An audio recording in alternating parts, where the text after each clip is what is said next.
Welcome everyone to the Frosty Canucks podcast. I'm your host, Jason, along with Steven. It doesn't matter at this point. Chatham's Prime. And we're also joined by a special guest, Ian from Adventure Rules. Hi, everybody. Yay, our first guest. Yes. We've been going for a year now. Honored that you would bring this sweaty hillbilly onto your show about Frosty Canucks. I appreciate it. And to your point, Canuck is like Canadian slang for a Canadian hillbilly, so... Oh, okay. Yeah. This is just what we call it, the bi-weekly dickhead cast. That's what you call it, yes. Yeah. Anyway, Ian, tell us a little bit about yourself in case our audience doesn't know about you. I am a game blogger and Twitch streamer. I have a blog, adventurerules.blog. I've been doing that for 5 years. And I've been streaming for about a year and a half-ish, and my Twitch channel is twitch.tv/adventurerules, and excited to be here and talk about some cool stuff that's been happening in gaming recently. All right. We've been more or less waiting for a Nintendo-related event to happen, so to have you on. My one area of expertise, I'm ready. Just for context for the audience, I think I asked you about this 5 or 6 weeks ago. Oh, 2 months ago, and yeah. We've been waiting for a Nintendo Direct or some kind of amount of news to come out so that we could have you on so that you could speak to it, so it wouldn't just be us shitting all over Nintendo for an hour and a half. We needed some balance today. Yeah. I don't know how much balance I'll be bringing. Oh, no. I'll make an effort. On that note, let's get into the Nintendo Direct of September. Where did you guys want to start with this? So I know where I could start with this if you guys don't have any preferences. Sure. What do you want to start with? Why the fuck did they announce 2 other directs instead of just sharing the news about games during this fucking direct? Okay. So, Smash Bros, I think, makes sense. Yeah, I kind of agree with that. Here's the thing. Smash Bros fans fucking suck, right? Yeah. They're legitimately the worst. If you announce the final Smash Bros character, every other piece of news gets swallowed by whoever the final Smash Bros character is. People being excited about the announcement, people who aren't excited about the announcement, people complaining that their favorite character never got in. If the character had been included in this, none of the other information in the Direct would have had any kind of staying power in the news cycle, so I get why they would want to do that at a separate time. That's fair, though with it being the final Smash character, I am 100% certain that everyone is going to be pissing and moaning about it afterwards. You're right. There's no character they can release that will make everyone happy. It's going to be a storm of angry people. Yep. All right, do we have our predictions? Is it going to be a sword or not sword? It's going to be a sword character, and a gun is a sword. Oh, so you think it's Squall from Final Fantasy VIII? I'm sticking with what I said originally when Jason asked me if it would be a sword character or not. I said yes, but a gun also counts as a sword. And then I grilled him for that. I'm like, why? Because in Gungeon, you can use a sword that is a gun. Oh, yeah, so that was the a reason. sword is also a gun. Perfect. And a gun is a sword. Yes, and then, well, there was the other one for the Animal Crossing one, which I don't think that should have been its own direct later. Yeah, I can't think of any amount of news they're going to release. Because, they showed off the Brewsters coming back, and I'm like, okay. That's, another feature that the game didn't have at launch that was in the previous game. They're adding back into... A year and a half later. Yeah, which has been my biggest problem with New Horizons in general. Almost all the updates are including things that were missing from the game at launch. And then Nintendo's over here acting like, hey, you should thank us for doing this. It's like, God damn it, you didn't know. And none of it has quality of life features. No. Not a single drop. No, it fixes the fact that the tools just break way too often. You can't craft multiple things. The whole crafting system is just terrible. Oh, Lord. So with it being its own direct, I'm of 2 minds with this. Maybe this is finally the big patch where they actually have some quality of life features and they want to highlight them in their own show. But with it being Nintendo, that seems like too much of an intelligent thing to do, and it's just going to be some fucking 15-minute bullshit where they show off the roost is back and there's some other feature and then that's it, and it's going to be a huge waste of everyone's time. I wrote down on my notes, I anticipate this to be a huge disappointment to everyone who's not an Animal Crossing diehard, who will be completely satisfied just if Roosters comes back. Yeah, so friend of the show, Judas, Megan Plays Games, she'll probably be happy, but everyone else will be pissed off. You got one Nintendo. Especially because those were some of the earlier announcements in the show. Like, it was like the one and then kind of the other one happened within 5 minutes of each other in like a 30-minute presentation. So I thought that at was that point I had to get a drink. Like, I think I messaged you in Discord. I think it was one of the few messages that we sent during that presentation. And I'm like, why are there two direct announcements in here? Yeah, no kidding. The pacing of the show was strange.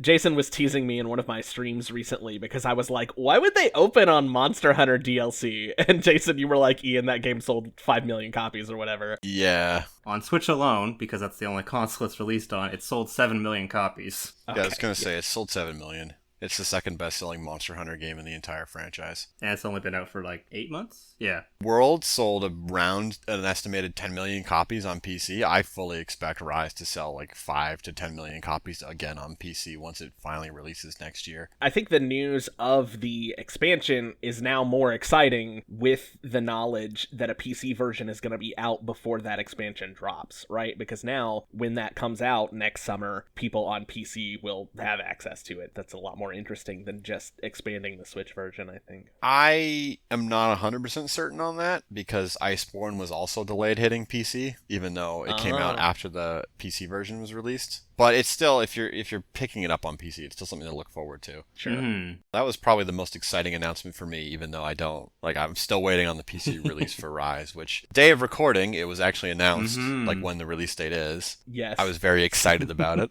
I don't get excited very often, but this is something I got excited about. I said goodbye, January. January and February, probably, but... For some strange reason, I agreed to play that with you.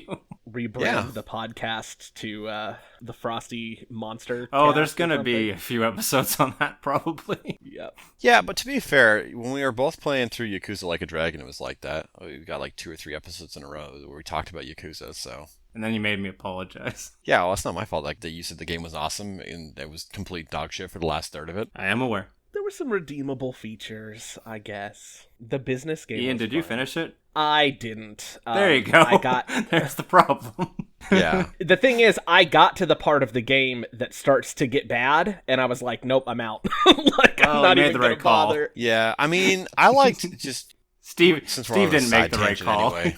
I played through the entire thing, and I legitimately liked the whole story that was present in that, but the combat and all the other shit I had to get through to see the ending, I was like, this story was not worth going through all this crap for. So yeah, I should have just looked it up on YouTube or something. Find a Let's Play. Right. Skip to or just watch the cutscenes. Right, Tangent 1. We talked about Yakuza instead of the direct. Yeah. Perfect. I assume most people listen to the podcast for the times that we go off the rails rather than staying on topic. That's a fair point. So yeah, that's kind of like the other directs that were announced. Did you guys want to jump into something you liked or didn't like about the Nintendo Direct since I started that off? Ian, what was one of the key announcements you liked? One of the biggest things that was talked about was the new Kirby game, Kirby and the Forgotten Land. Yes. That was leaked before the show. Did you all see the leak? No. I did not know. It was a complete surprise to me. That was the same for me. I knew that something had leaked. I didn't know what game it was. I found out later that it was the Kirby game. I think the only thing that leaked was like the title. So people knew Kirby would be there, but didn't really know what it would look like or have any kind of idea what the vibe of the game was going to be or kind of what the theme was. So when this trailer started playing, I was like, what game is this, right? Like, is this strange? There's all this rundown structures, but the animation, it doesn't look like a game that has like a dark tone, you know? It doesn't look like anything that I normally would play, so I was very surprised when it cut to the beach and that little pink puffball was just laying there face down in the sand. What did you all think about that one? Do you want to start with this, Jason? I can, but it's a really short answer. I don't really play Kirby games, so I wasn't all that invested. Yeah, Frosty, do you play Kirby? Sorry. So here's the thing. When I saw the full trailer for this game, I immediately turned to Miranda and I'm like, it's a shame that this game exists. Because if this game had come out when I was like 10, I would have been so excited to play it, but I'm 28 now and I don't give a fuck. So like growing up, Kirby was one of the first platforming games I played. And it's like a very easy platforming game to get people started on because the character can fly. You can correct all of your missed jumps. Over the years, I continued to buy Kirby games, but as I got better and better at platforming games specifically, it became abundantly clear to me that these games were not designed for me anymore. So I started having less and less and less fun with them. I think the last one I played was the one on the Wii. I think it's called Return to Dreamland. That's correct. Okay. And that game was a total snorefest for me. And this was when I was still actively buying and playing quite a bit of Nintendo stuff. So at that point, I was like, nah, I'm done with Kirby. Like, when I saw this, I'm like, man, this is the game I like after the N64 where they had Kirby and the Crystal Shards, which was like a 2D or like a 2.5D platformer. Mm-hmm. And I wanted something that was like Mario 64, but with Kirby in it. And that's kind of what this looks like. Yeah. So I'm like, man, this is exactly like what I wanted 10, 15 years ago, but I'm just too old for it now. I'd probably play it and be like, oh, this is really cool, but then I'd have a feeling I'd also be pretty bored with it because Kirby's usually pretty beginner friendly. So I agree with a lot of that. Most of my Kirby experience is playing with younger people. That makes sense. You guys know my brother, Dean, who's like 19 now. But when he was like 8 or whatever, I played Return to Dreamland with him. We played all the way through it together. Yeah, that makes sense. And my sense. child and I still sometimes play Return to Dreamland now. So a lot of my Kirby experience is like playing with someone smaller. That's cool. Okay. My thing about this trailer is, yes, the perspective is different. It looks mechanically identical to previous Kirby games. Like, yeah, exactly. The way the power-ups work looks exactly the same. Kirby's movement options look exactly the same. The types of enemies and types of, like, puzzles that they teased all look the same. It's, like, literally the only thing they changed was to make it, like, quote-unquote 3D. And there's actually really good, I don't know if either of you guys, you probably don't, I would guess, since you're not super, like, Nintendo dudes, but Game Explain has a really good video on how this game probably isn't even as 3D as people are thinking it is. So it's just a perspective shift and it's like a 2D game? Yeah, like a lot of the reactions I've seen to it are like, wow, this is Super Mario Odyssey, but with Kirby. No, absolutely not. Fixed camera angles. Yeah, they have a really good video that's showing, like, actually you can see, like, here's where the rails are, right? Like, here's where the invisible walls are clearly set up in this world. Like, you can see areas that are clearly, like, you can tell you're supposed to traverse this because there's collectibles and enemies, and you can tell this is just background, right? It is very unlikely that you're going to be able to freely explore this space. It's probably still very linear and just is, like, a little more 3D than other Kirby games, while still not being, like, this isn't the Super Mario Odyssey of Kirby, and I think when that becomes a lot more clear, there's going to be some people who are kind of disappointed when they realize that this is essentially the exact same game that you played on the Wii and the 3DS and the Switch DS already. And the Game Boy Advance and the N64 and they haven't changed it up mechanically in a very long time, and for me that's the big turnoff, because I mean, especially it's so different than Nintendo's usual philosophy, which is we don't make a sequel unless we have a new idea for how to change it meaningfully from the game that preceded it. Okay, so they don't really do that with Kirby. Yeah, I was just gonna say, so they say that, and it's a lot more apparent with Zelda and Mario, which are like their two mega franchises, that is how they do things. But then there's stuff like Pokemon and Kirby, where what changed? Oh, this one really small, minor detail that doesn't actually meaningfully impact the experience in a large way is what changed. Yep. But look, what we said is still true, because those are games that, like, at least for Kirby, it fills, like what you said and what I said, where it's like it fills this very specific niche. It's for a younger audience or an audience who's not experienced with platformers, because it's a game that's very forgiving as a platform, right? And then Pokemon is just like a money printing machine, so they don't want to change it for the same reason Activision doesn't want to change Call of Duty, because they have an established formula. I mean, wasn't the same thing for Splatoon 1 to Splatoon 2? Oh yeah, Splatoon 2 is a sequel in the way that fucking new versions of Madden is a sequel. Like, Jesus Christ.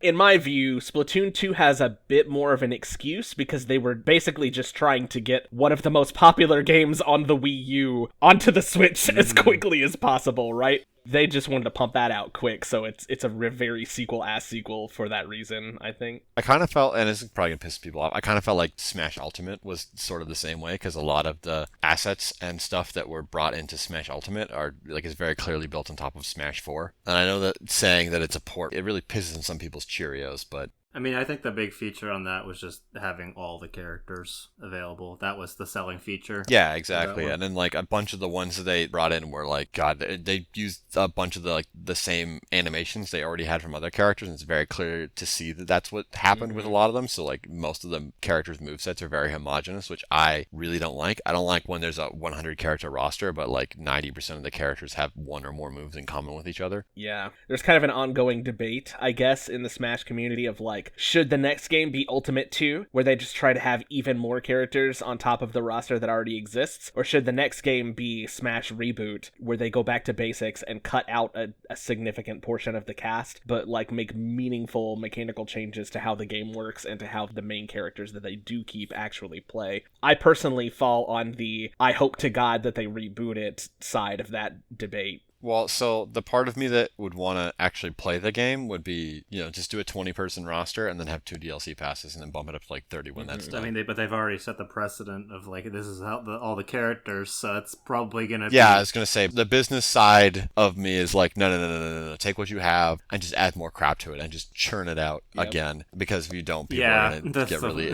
Look at what happened with Pokemon. Like, we didn't include all of them and everyone just lost their goddamn mind. Yeah, I expect Ultimate to be a Mario Kart 8 situation where like whatever the Switch follow-up is, they'll just port Ultimate to that and maybe like do a new to that console wave of DLC, but then we won't actually get a new Smash game for like a decade or something. Yeah, I could see that. Nah, Nintendo does Smash Melee on the next system. Yeah, that would make all the sweaty fucking 30-year-olds really happy. Hell yeah. Unless anyone else has something on Kirby, that to me seems like a good transition into talking about their legacy games coming to modern consoles. Seems like a good transition into another one of the direct announcements that I think most people consider to be a pretty big one. I don't have a favorable opinion on that one, but yes. Neither do I.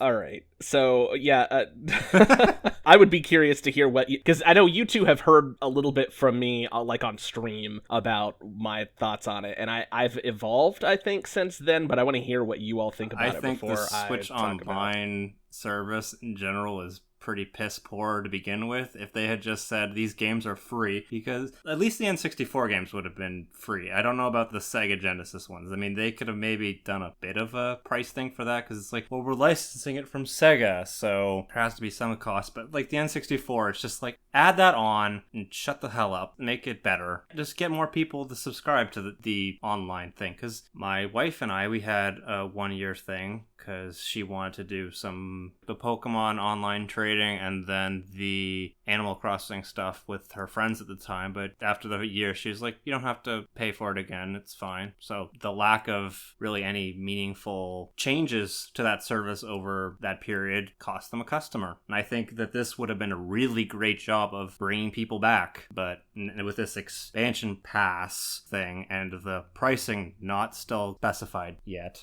Well, we know it's going to cost more. They said that. Oh, yeah, it's going to cost more. I know that, but they don't have any pricing on the day of recording still out. I don't have a favorable opinion about the Switch Online either. Every time I've tried to use the Switch over the internet for anything, it's a fucking disaster. The fact that they're even charging money, well, so I guess first off, on PC, you don't have to pay extra money to play a game online, right? You just pay your internet service provider. That's how you pay to play online. You have an internet connection that works. That's problem number one. But yeah, the fucking Switch Online is a complete fucking disaster. At least for Sony and Microsoft, they have a value proposition where you're getting, access to a rotating library of games. They're not new games, but, if you're interested in them and you maybe wouldn't have paid money for them, it's a kind of a nice get to have that rotating library of games come in that you can just kind of pick up and play via PS Plus or Xbox Live Gold. Something like that, yeah. Mm-hmm. Well, they're new-ish. They're new-ish games. I played Final Fantasy VII Remake within a year of it coming out by getting it for free on PS That's Plus. True. Oh, wow. I was thinking that they would usually make games like that come out like 2 or 3 years afterwards. That's super quick. Holy cow. Yeah. It's not always like that. There's definitely, sometimes it's freaking like, oh, hey, Infamous 2 is on PS Plus right now. Yeah, exactly. And it's like, but, okay, that's... Well, and this upcoming month is golf. Right. But there's also Mortal Kombat for anyone who likes that, so... It fluctuates on the value, but it's on average like you get $1,000 worth of software pseudo for free because you still have to have the membership in order to access them for a $60 to $70 price tag for the year. I just hate that you have to pay for all. And you know what the thing that really just pisses in my Cheerios is? I don't know if this is true for Xbox, but on PlayStation, if a game is free to play, you can play it without PlayStation Plus. That is true. Which is like, so it doesn't cost any money. Mm-hmm. It's like Fortnite is the biggest fucking game on that platform, and it doesn't cost shit to play online. You cannot tell me that you need to pay for online if the biggest game on the platform doesn't need it. Anyway, getting back to Nintendo's shit conga line. They don't even have new games. They just have a bunch of the same shit they've been making you pay over and over and over for the past however many years. From the Wii. Yeah, so it's just like... And then they're like, it is cheaper. It's only $20, I believe, instead of $60. Is that correct? Yes. So it is a third of the price of the other companies. But like the games they're offering are like, just download a fucking ROM. And with the N64 stuff, it's like we put out this $50 faux N64 controller, and they're probably gonna bump the subscription up to like $30 or $40. And it's like, no, that's not. You haven't improved what the value offer is here. The online still does not work very well because it's Nintendo and they don't know what the fuck the internet is. They're still using like Ask Jeeves or some shit, right? Like thinking that like Wi-Fi is okay for playing games online. And then, what was it, like 7, 8 Nintendo 64 games? Granted, it is like, I think they had Ocarina of Time and Mario 64 in there, so arguably two of the biggest games on the platform, but everyone's played those games to death and back already, like... But again. Yeah, so it's like, exactly the same shit. This is like, we're gonna charge you money to play the games that you, like, it's just, I don't see the value proposition. Yeah. Just pirate these fucking games! It's so easy! It really is. Yeah, I totally agree with you guys that, I mean, I've had the Nintendo Switch Online subscription basically since it launched. I'm on a family plan. I have like 2 other couples and my brother, like we all chip in towards it together. Oh, that's so smart. That all of us have access to online games whenever we want to play online. So it's like, it's not that big of a deal, right? Like once a year, I'm like, hey, everybody, give me $7 and we're all good, right? Like it's, yeah. Yeah, I don't really have to think about it. That one's like $40 here. Yeah, for the family one. Exactly. I totally agree that this should be something that they're using to justify the $20 price rather than like making this a more expensive thing, because the service isn't worth what you pay for it to start off with, and then making this more expensive, it's really frustrating. I think it would have just been genius to have like these games are free, but you need to have this controller, and then just get people to buy the controller, because Nintendo loves their peripheral. And, Nintendo is the king. Stuff. Is the king of selling bullshit you do not need to people. It's true. I will admit, during the Direct, they're like, okay, we want to talk about Nintendo Switch Online. The service has been around for a while now, and we want to show you, like, the next thing that's coming. And the screen fades to black, and the Ocarina of Time logo comes up, and that music starts playing, and I'm like, damn, they got me. Like, it's not, like... No, Ian, no. I'm paying for whatever this... I know, like, I hate this. I know it's stupid. I'm buying it, right? Like, Since that time, though, I've had time to, like, process and think about it more and to distance myself emotionally from the way they manipulated my heartstrings. I have Ocarina of Time, Majora's Mask, and Star Fox 64 on the 3DS. I have Super Mario 64 on the Switch already. You do not need this at all. Oh my god. There's no reason for me to get this until... Like, an argument can be made for... My kid saw the Kirby game and wants to play that. That's right? fair. So Fine. Kirby and the Crystal Shard. Also, my child uses the existing games on the online service more than either myself or my partner. My kid plays those old NES and SNES games relatively frequently.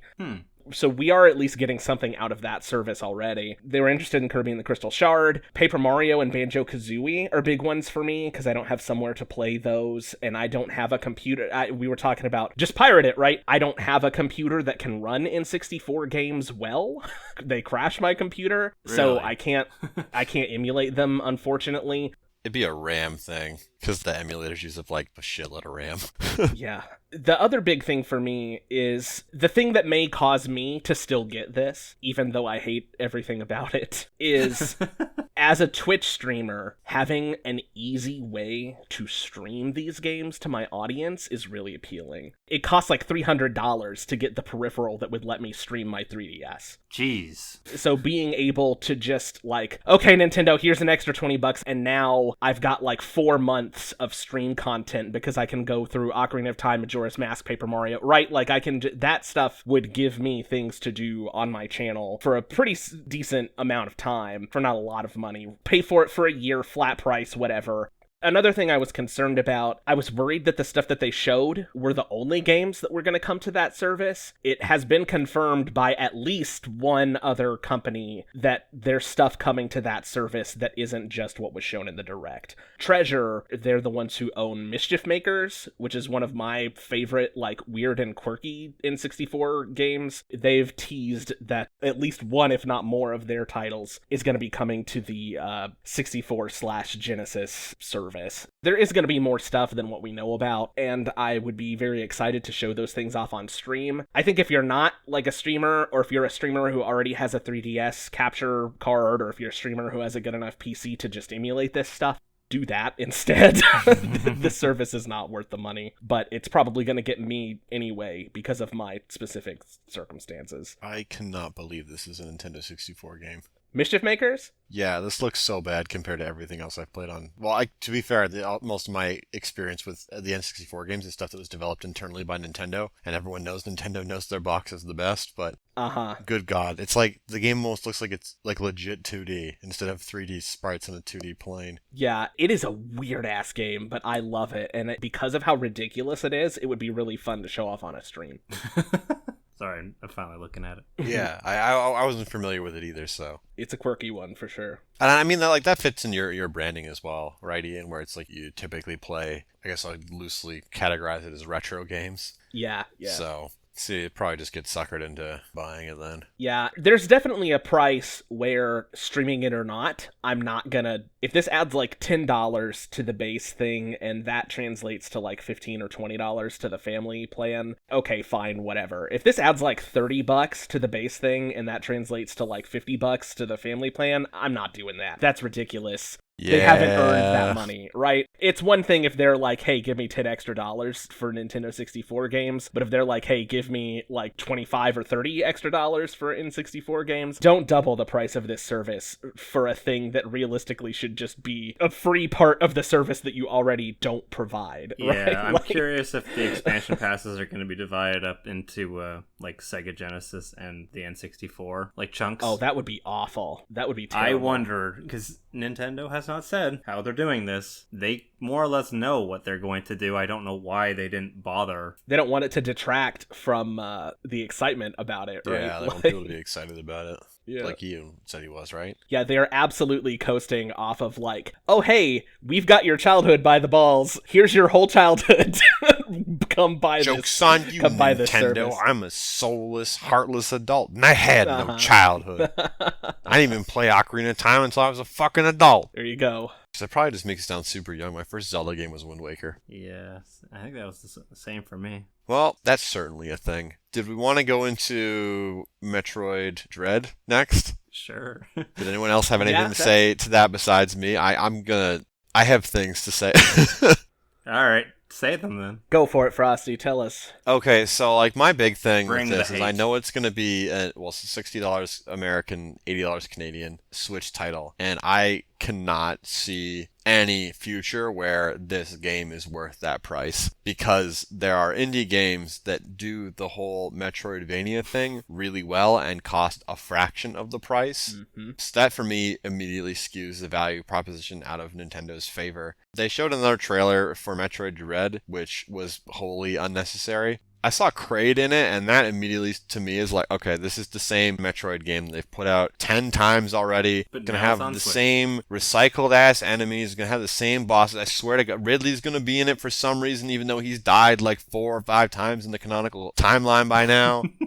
I guess one of the big things is coming off of like Hollow Knight, right? That game has over 150 unique enemies in it, and in the trailers they've shown for Dread, I've seen that robot thing in like 4 or 5 different colors, and I saw Kraid, and I saw a bunch of the same enemies you see in every Metroid game, and I'm like, yeah, this is gonna have the same fucking power-ups that all these goddamn games have. It's gonna have the same fucking bosses, it's gonna have the same fucking enemies. This is the whole reason why I don't think it's gonna be worth the money. It's just gonna be the same game you've already played. And if you just want to pay Nintendo to wear your 30-year-old sweatpants, then go ahead, but I will not participate in this. I think all that's fair. As someone who hasn't experienced Hollow Knight, I get the concept, though, of what you're saying, right? Because I've experienced it with Stardew. Yeah, where exactly. It's like, here's the $15 version of, like, a whole genre that pretty much perfectly captures everything that any other game in that genre has tried to accomplish, and it really weakens the value proposition of any, like, modern farming sim game, because most of them still don't, and I'll talk about this more when we talk about, like, the games that we have played. Story of Seasons is only just now finally getting to the point where it's like, oh, okay, they're actually doing some of the interesting things that Stardew brought to the table, but it's still more than twice the price of Stardew Valley. Yep. So it's like, only if I really love this genre and really want a new experience because I've already played Stardew would I recommend doing this. And so I can imagine that if you're like a huge Metroidvania fan and you've experienced Hollow Knight and everything that it has to offer, I can understand how that would make you go, I'm good, I don't need this, because I already paid my $15 for a thing that's way better than what this seems to be offering. And just in case anyone, Hollow Knight's not actually that good, okay, people out there, it's not just Hollow Knight. That is the one that I always go to, but like Valda's Story is a fucking awesome indie Metroidvania. 1 second, let me bring up my Steam library here. Is Dead Cells a Metroidvania? Kind of, but not really. It's like the Dark Souls of Metroidvania. Yeah, Axiom Verge exists, Scotto Roboto exists, Environmental Station Alpha exists. I didn't like Bloodstained, but it exists. Full Bore, Cave Story, Dust and Elysian Tale, both Guacamelee games, Iconoclast, Indivisible, both Ori games, Momodora, the Shantae series, even though they're kind of like budget-ass Metroid games, SteamWorld Dig 1 and 2, Sundered, kind of, Supraland. I'm surprised you haven't mentioned that one. I mean, I don't enjoy necessarily Yaku's Island Express. Like, I don't necessarily enjoy some of these games as much as the others, right? But like, all of these games present that same kind of experience, and not a single one of these fucking games costs more than $20. So how are you going to come out here, and that's $20 Canadian, mind you. So how are you going to, I guess Bloodstained actually costs like $40, so every game besides Bloodstained. Oh, is Indivisible like a $30 or $40 game? I think so. It was up there. I don't know that I actually bought it. I think I got a code for it. Oh god, it's 53. Okay, yeah, so those two are more expensive, but like, most of the games I mentioned there are a masterpiece for your wallet, and generally speaking, most people agree that at least one or more of those games is extremely good entry in the Metroidvania genre. So how are you going to come at me and ask for that premium cheddar when you are probably delivering an experience that is a lesser experience than some of the cheaper stuff that's out there? But it's Nintendo. Yeah, exactly. Paying for the brand. And I don't like necessarily referencing more comedy-centric YouTube videos, but like Donkey put out a video, and I agree with the sentiment in it, because most of the time he's usually making jokes about stuff, but he talked about video game pricing in a video that came out over the summer. And with the way that video games are priced, you'd think that they are all of equal quality, right? Because it's like everything costs, like AAA games at least, are always the same price. It's a static price. But when you go buy cars, right, like a fucking PT Cruiser and a Rolls Royce, they have completely different values. So it's just like very weird to me that idea is completely divorced from video games, where it's like, oh, everything in the AAA space just has a set price, and you just pay that price regardless of the quality, even though the quality on a game-by-game basis differs immensely. Well, I mean, it's the same for movies, too. Yeah, movies are just the same way as well. So that's another thing that's kind of like, there should be like way more dynamic pricing for things. Because there are experiences that I have played, like Hollow Knight, for example. It's only $15-$20, right? But it's like, that's a game I paid fucking $80 for. Legitimately. Well, I mean, we used to see like a lot more of the AA games, and like, your like kind of mid-tier developers, kind of like and they sort of fell off the face of the earth, but kind of got resurrected with the fact that digital distribution has become normalized. I feel like they've almost been replaced by indies. Yeah, they definitely have come in to fill that void, especially as indies have started to experiment with pricing more. You go back to like 2011 and every indie game was like $15, but now you can get indie games that are priced anywhere from like $2 all the way up to some actually do cost the same as AAA games. Well, indie is such a broad term, too. Yeah. Right? Like, there's some stuff that gets classified as quote-unquote indie that, like... It's so broad that it's meaningless now. Yeah, probably should not. I mean, there's fall sometimes into when that I'm terminology. like looking on like the PSN store, like even on Steam, and I'm like, that's indie? Really, Steam? I mean, technically, Witcher 3 is indie because CD Projekt Red is an independent studio. Yeah. But that's not how people use that term. So, right. Anyway, sorry, Chives was sleeping, but she woke up, so you guys will probably start hearing her in the background. All right, cat sounds. Let's go. Yeah, I tried my best to get her to not be horny again, but my secret petting technique did not work the second time. Speaking of horny, should we move on to that Voice of Cards game? Sure. Hey, yeah. So you guys both played the demo for it, because there's a demo that was... We sure did. I did.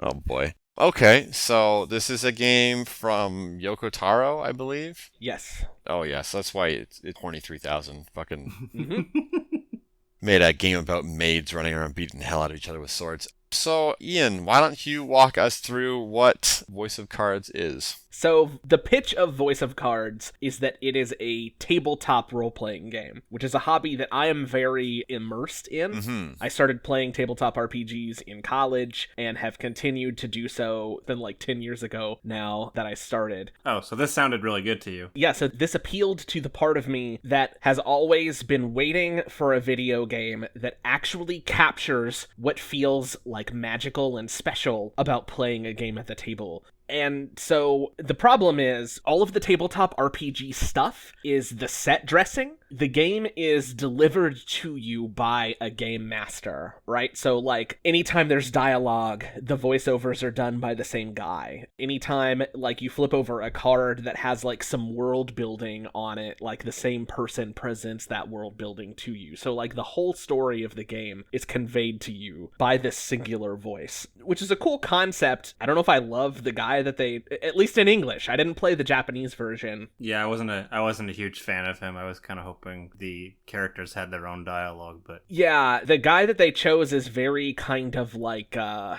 just got kind of a vibe of they picked up the janitor. Yeah, Oof. They're going for a tone. They're going for like a high fantasy Tolkien. They're trying to hit that note, but then the text doesn't live up to that. No. And there's certain parts, particularly the parts of the text that are like super horny. Just it feels super weird to have this guy who's like, the busty maiden ran towards the muscled fisherman as he bent down into the water to pull up his net. And she chased the lustful thoughts from her head as she, like approached him tits first. Yeah, totally. It doesn't work. Jason, as you said, I wish they just had voice actors for the actual characters and only used the dungeon master for like the stuff that like a narrator would say. Yeah, like he looked around menacingly. You there, die! Exactly. The overworld is presented as like you have a table laid out in front of you, and that table is covered in cards. And you've got like a little chess piece that represents your party of characters. And when you're on a card, that card is face up. And when you move to another card, all the cards that are adjacent to it flip over so you can see what's on them. So the idea is that you're moving your piece around the table and like flipping over cards in order to explore the environment. The problem is, most of that environment is empty. You just flip over a bunch of, like, generic terrain cards that don't do anything. There were maybe 2 or 3 treasure chests in the overworld. Like, I fully explored all the parts of the overworld that you were allowed to travel to. And the BS way that they kept you from going out of bounds...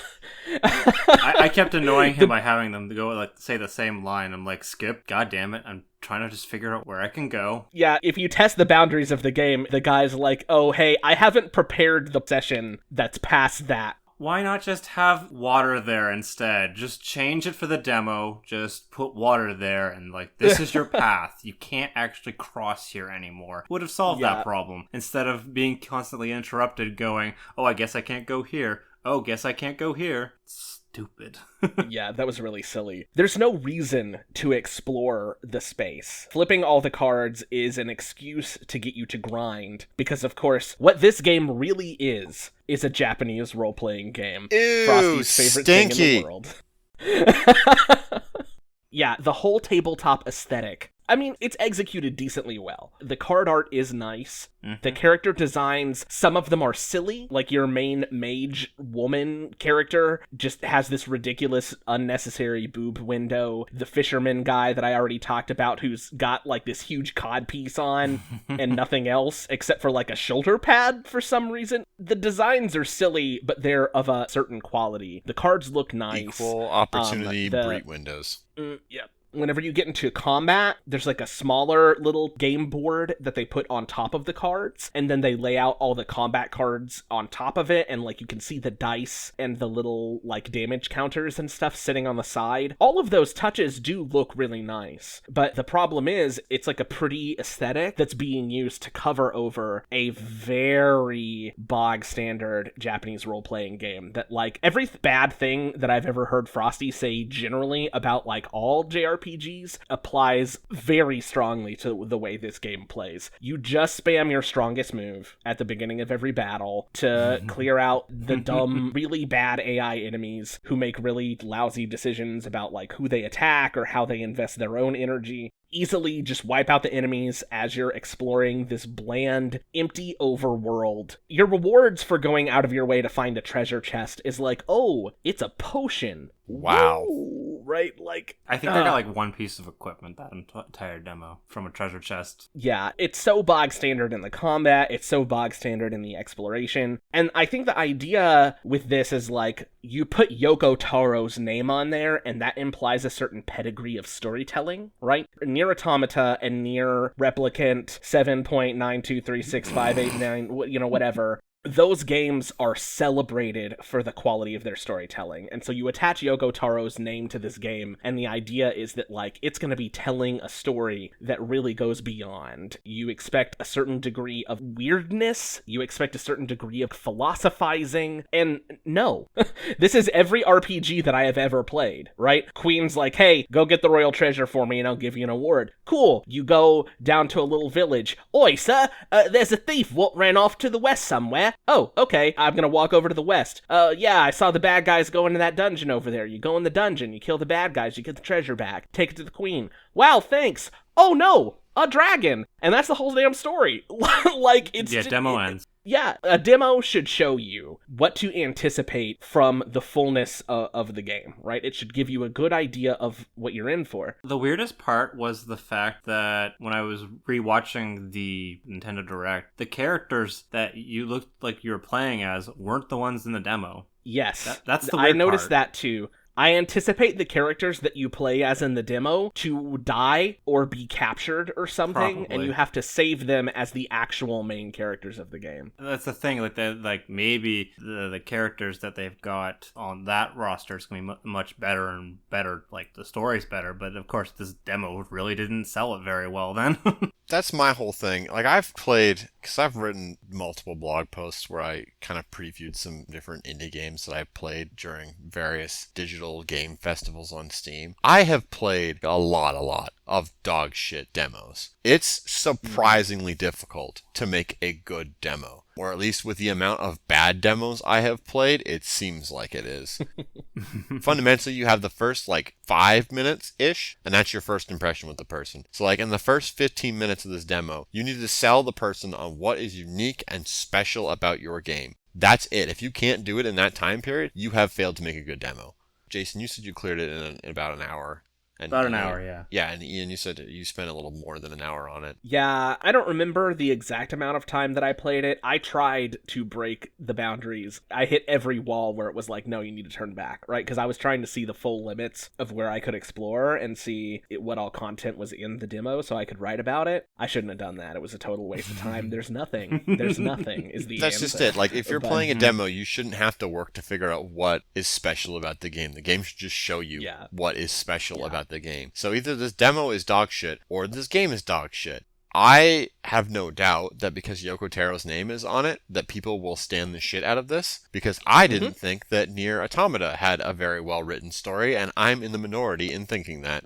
I don't think putting a bunch of illusions and philosophy references into a game, and broadly speaking about the meaning of life, is good storytelling. These are existential things that I have already thought about. These are thoughts that I had as a teenager. I don't think it's special to put them into a game and ask, what does it mean to live? What does it mean to die? Well, I already decided that years ago, so I don't give a fuck about this game that just asks the same questions without asking it. Yeah, but that's not my because the rest of y'all are a bunch of pussy-ass pieces of shit doesn't mean the story is good. It asks a bunch of questions. It doesn't do much to meaningfully answer the questions. I didn't think. I can't speak to my perceived quality of the Nier titles because I haven't played them. Mechanically, they don't look like they're going to be the kind of games that I enjoy, so I have stayed away from them for that reason. Automata you can get away with being very button mashy in Automata and having it set up so that it'll just auto heal you. You can make that game much, much easier if you're not super big. I'm not worried about it being hard or whatever. It just doesn't look like I would like it. You know what I mean? Like it seems like a lot of like, oh, you've got this like auto turret thing and it's like kind of a bullet hell, but like 3D. I don't know. It doesn't seem like I would enjoy the experience of playing that Part game. of it is Bayonetta style hack and slash. Part of it is RPG stuff. Part of it is bullet hell. Another part of it is also bullet hell. And a bunch of it is the Ubisoft open world run around and do nothing. That part of the game probably irritated me the most because that's the majority of the time you spend in the game.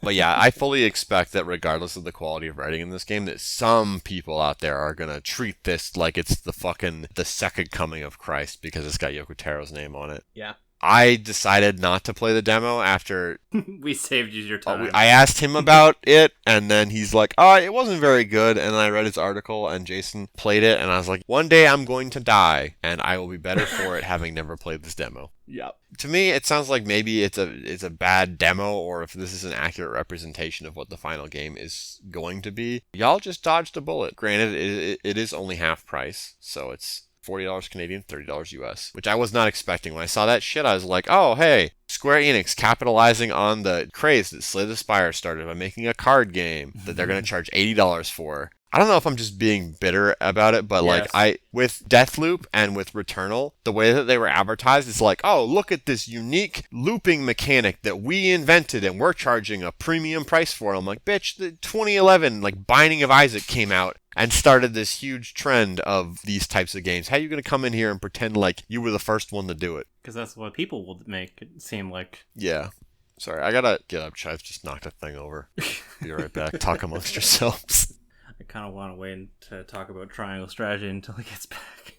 Yes. I did pull up the list of changes that they made to that. Yeah. They kind of talked about it in the video, but they have a hard list of specific things. A demo that actually mattered. Yes. I thought the Triangle Strategy had a good demo, although based on what we just heard from Frosty, it would not meet his standard. Triangle Strategy? We're talking about that now? Triangle Strategy. So, Jason can attest to this. Yep. I had in my E3 predictions for this year, they were going to show that stupid game off at E3 during the Nintendo thing, and they were going to show that it was named Triangle Strategy. I was right about the name. I was not right about them showing it. That was on my bingo card as well. Yeah, it's like, God yes. damn. When they did that, I think I posted about it in all caps on Twitter. I was so excited that I was correct and that the name was just the most pants thing ever. Oh, I hate it so much. Scales of Conviction was right there. That is the name of the mechanic that drives your game and makes it stand out from other strategy RPGs, and you... Nah, we're going to call it Triangle Strategy. My one thought that might rationalize why they've done that, generally speaking, Japanese people think English words are cool. Maybe the name is in English triangle? in Japan as well. So maybe it's called Triangle Strategy, and they're like, ooh, it's English, that's cool. Yeah, I get that, because it's like if a game comes out here and the title's in Latin or something, it could translate to Light of Hope, right? Like some kind of generic ass, really boring game title, but we're like, ooh, fancy. Yeah, I'm trying to think of Onichambra. or Onichanbara, one of the two. I don't exactly know how you say those names, but like that's not English, and they just left that being the name even with the English releases, right? And it's like, oh, that's like really cool. But it's like I have no idea what the fuck that means in English, but it was probably so stupid that they just left it in like Japanese. Yeah, Triangle Strategy has a really dumb name. I'm still gonna play the hell out of that game. Fundamentally, that was just them saying, like, hey, we made some adjustments based on the feedback from the demo, and I think they gave a release date? Mm-hmm. So March 4th. Okay, so I believe. Mm-hmm. Oh, that's coming up. Yeah, I was particularly excited because they showed in the video some like, oh, we changed the camera and we added, right? But they released like a kind of a patch notes, I guess, of like specific changes that they made to the demo. Okay. I was happy to see that some of the things that I had mentioned in my own review had actually been addressed. There were problems that I identified that they actually fixed. The ones that stood out to me as like things that I said I hoped they fixed that they actually did. In the demo, you would have like events on the world map that were just like story events and didn't have any kind of like, you didn't get a character, you didn't have a battle, it was just like story moments, and you would click on the event, long loading screen. The event would play, long loading screen. Now you're back on the world map. Click on the next event, long loading screen. Right? Like it was just like it could have just played cutscenes back to back to back to back because it was the illusion of choice, but there was not really a decision for you to make. Mm-hmm. Yeah. You were just endlessly cycling through a series of events. They have specifically said that they like cut that out. You don't have to go back to the world map in order to see a series of events that are essentially just going to play back to back. They also just reduced the load times generally. They're approximately about 10 seconds shorter for some of the longer loading scenes that they had that were in the demo. According to the notes, they're still trying to make it even shorter. So they addressed that like weird world map problem. The other thing that I had complained about, there were some kind of like little buggy problems with the visuals. You couldn't see certain attack ranges, or like a character's movement range would say that you could go to a certain place, but it would actually be inaccurate and you couldn't go that far, or you couldn't shoot that far, things like that. All that stuff has been patched and they've made the visuals clearer in terms of like, if an attack causes your character to move, you can now tell where that's going to put them, and you're not going to end up somewhere that you weren't trying to go as a result of that. So I was really glad to see kind of my biggest complaints about the demo were things that were actually addressed after the surveys. I got to imagine that a large majority of people would have thought the same thing. For some things, I'll be the only one who complains about them, but typically when I complain about something, usually other people think it's kind of naff too. So I got to imagine if they were soliciting feedback, they probably got a lot of the same kinds of feedback, which is why they tried to address it. Yeah. I guess that game will probably come out on PC eventually. All of the Square Enix exclusives on Switch end up on PC eventually. Yeah, Octopath did, so I imagine this game will as well. That's with you, Neo. And Bravely Default, or Bravely Second, or whatever the hell it's called. Yes, Bravely Default 2. That's going out on PC, yeah. I don't know if it's out yet, but it's coming out. Do you think I would hate this game, Ian? How do you feel about long cutscenes? They're not my favorite. Yeah, I could see this being story heavy for you, Frosty. Ugh. The demo was like, gosh, probably like, what would you say, Jason, like 3 or 4 hours? I played 2 of it and I was like, okay, I understand. I'm done. It was like 2 combats, 1 round of the Scales of Conviction, the decision mechanic in the game, and then the rest of it was all like cutscene stuff and like dialogue and story, which some of it was skippable, but I think the game wants you to like learn about its characters and chew on them. Well, I mean, the game threw you into chapter kind of like 5 or 4 because it like skips the intro stuff. Yeah, but my concern is, even though it threw you into chapter like 5, it still felt very beginning of the gamey to me. So I have to imagine that chapters 1 through 4 are like real basic as far as like the story stuff that's getting covered during those chapters.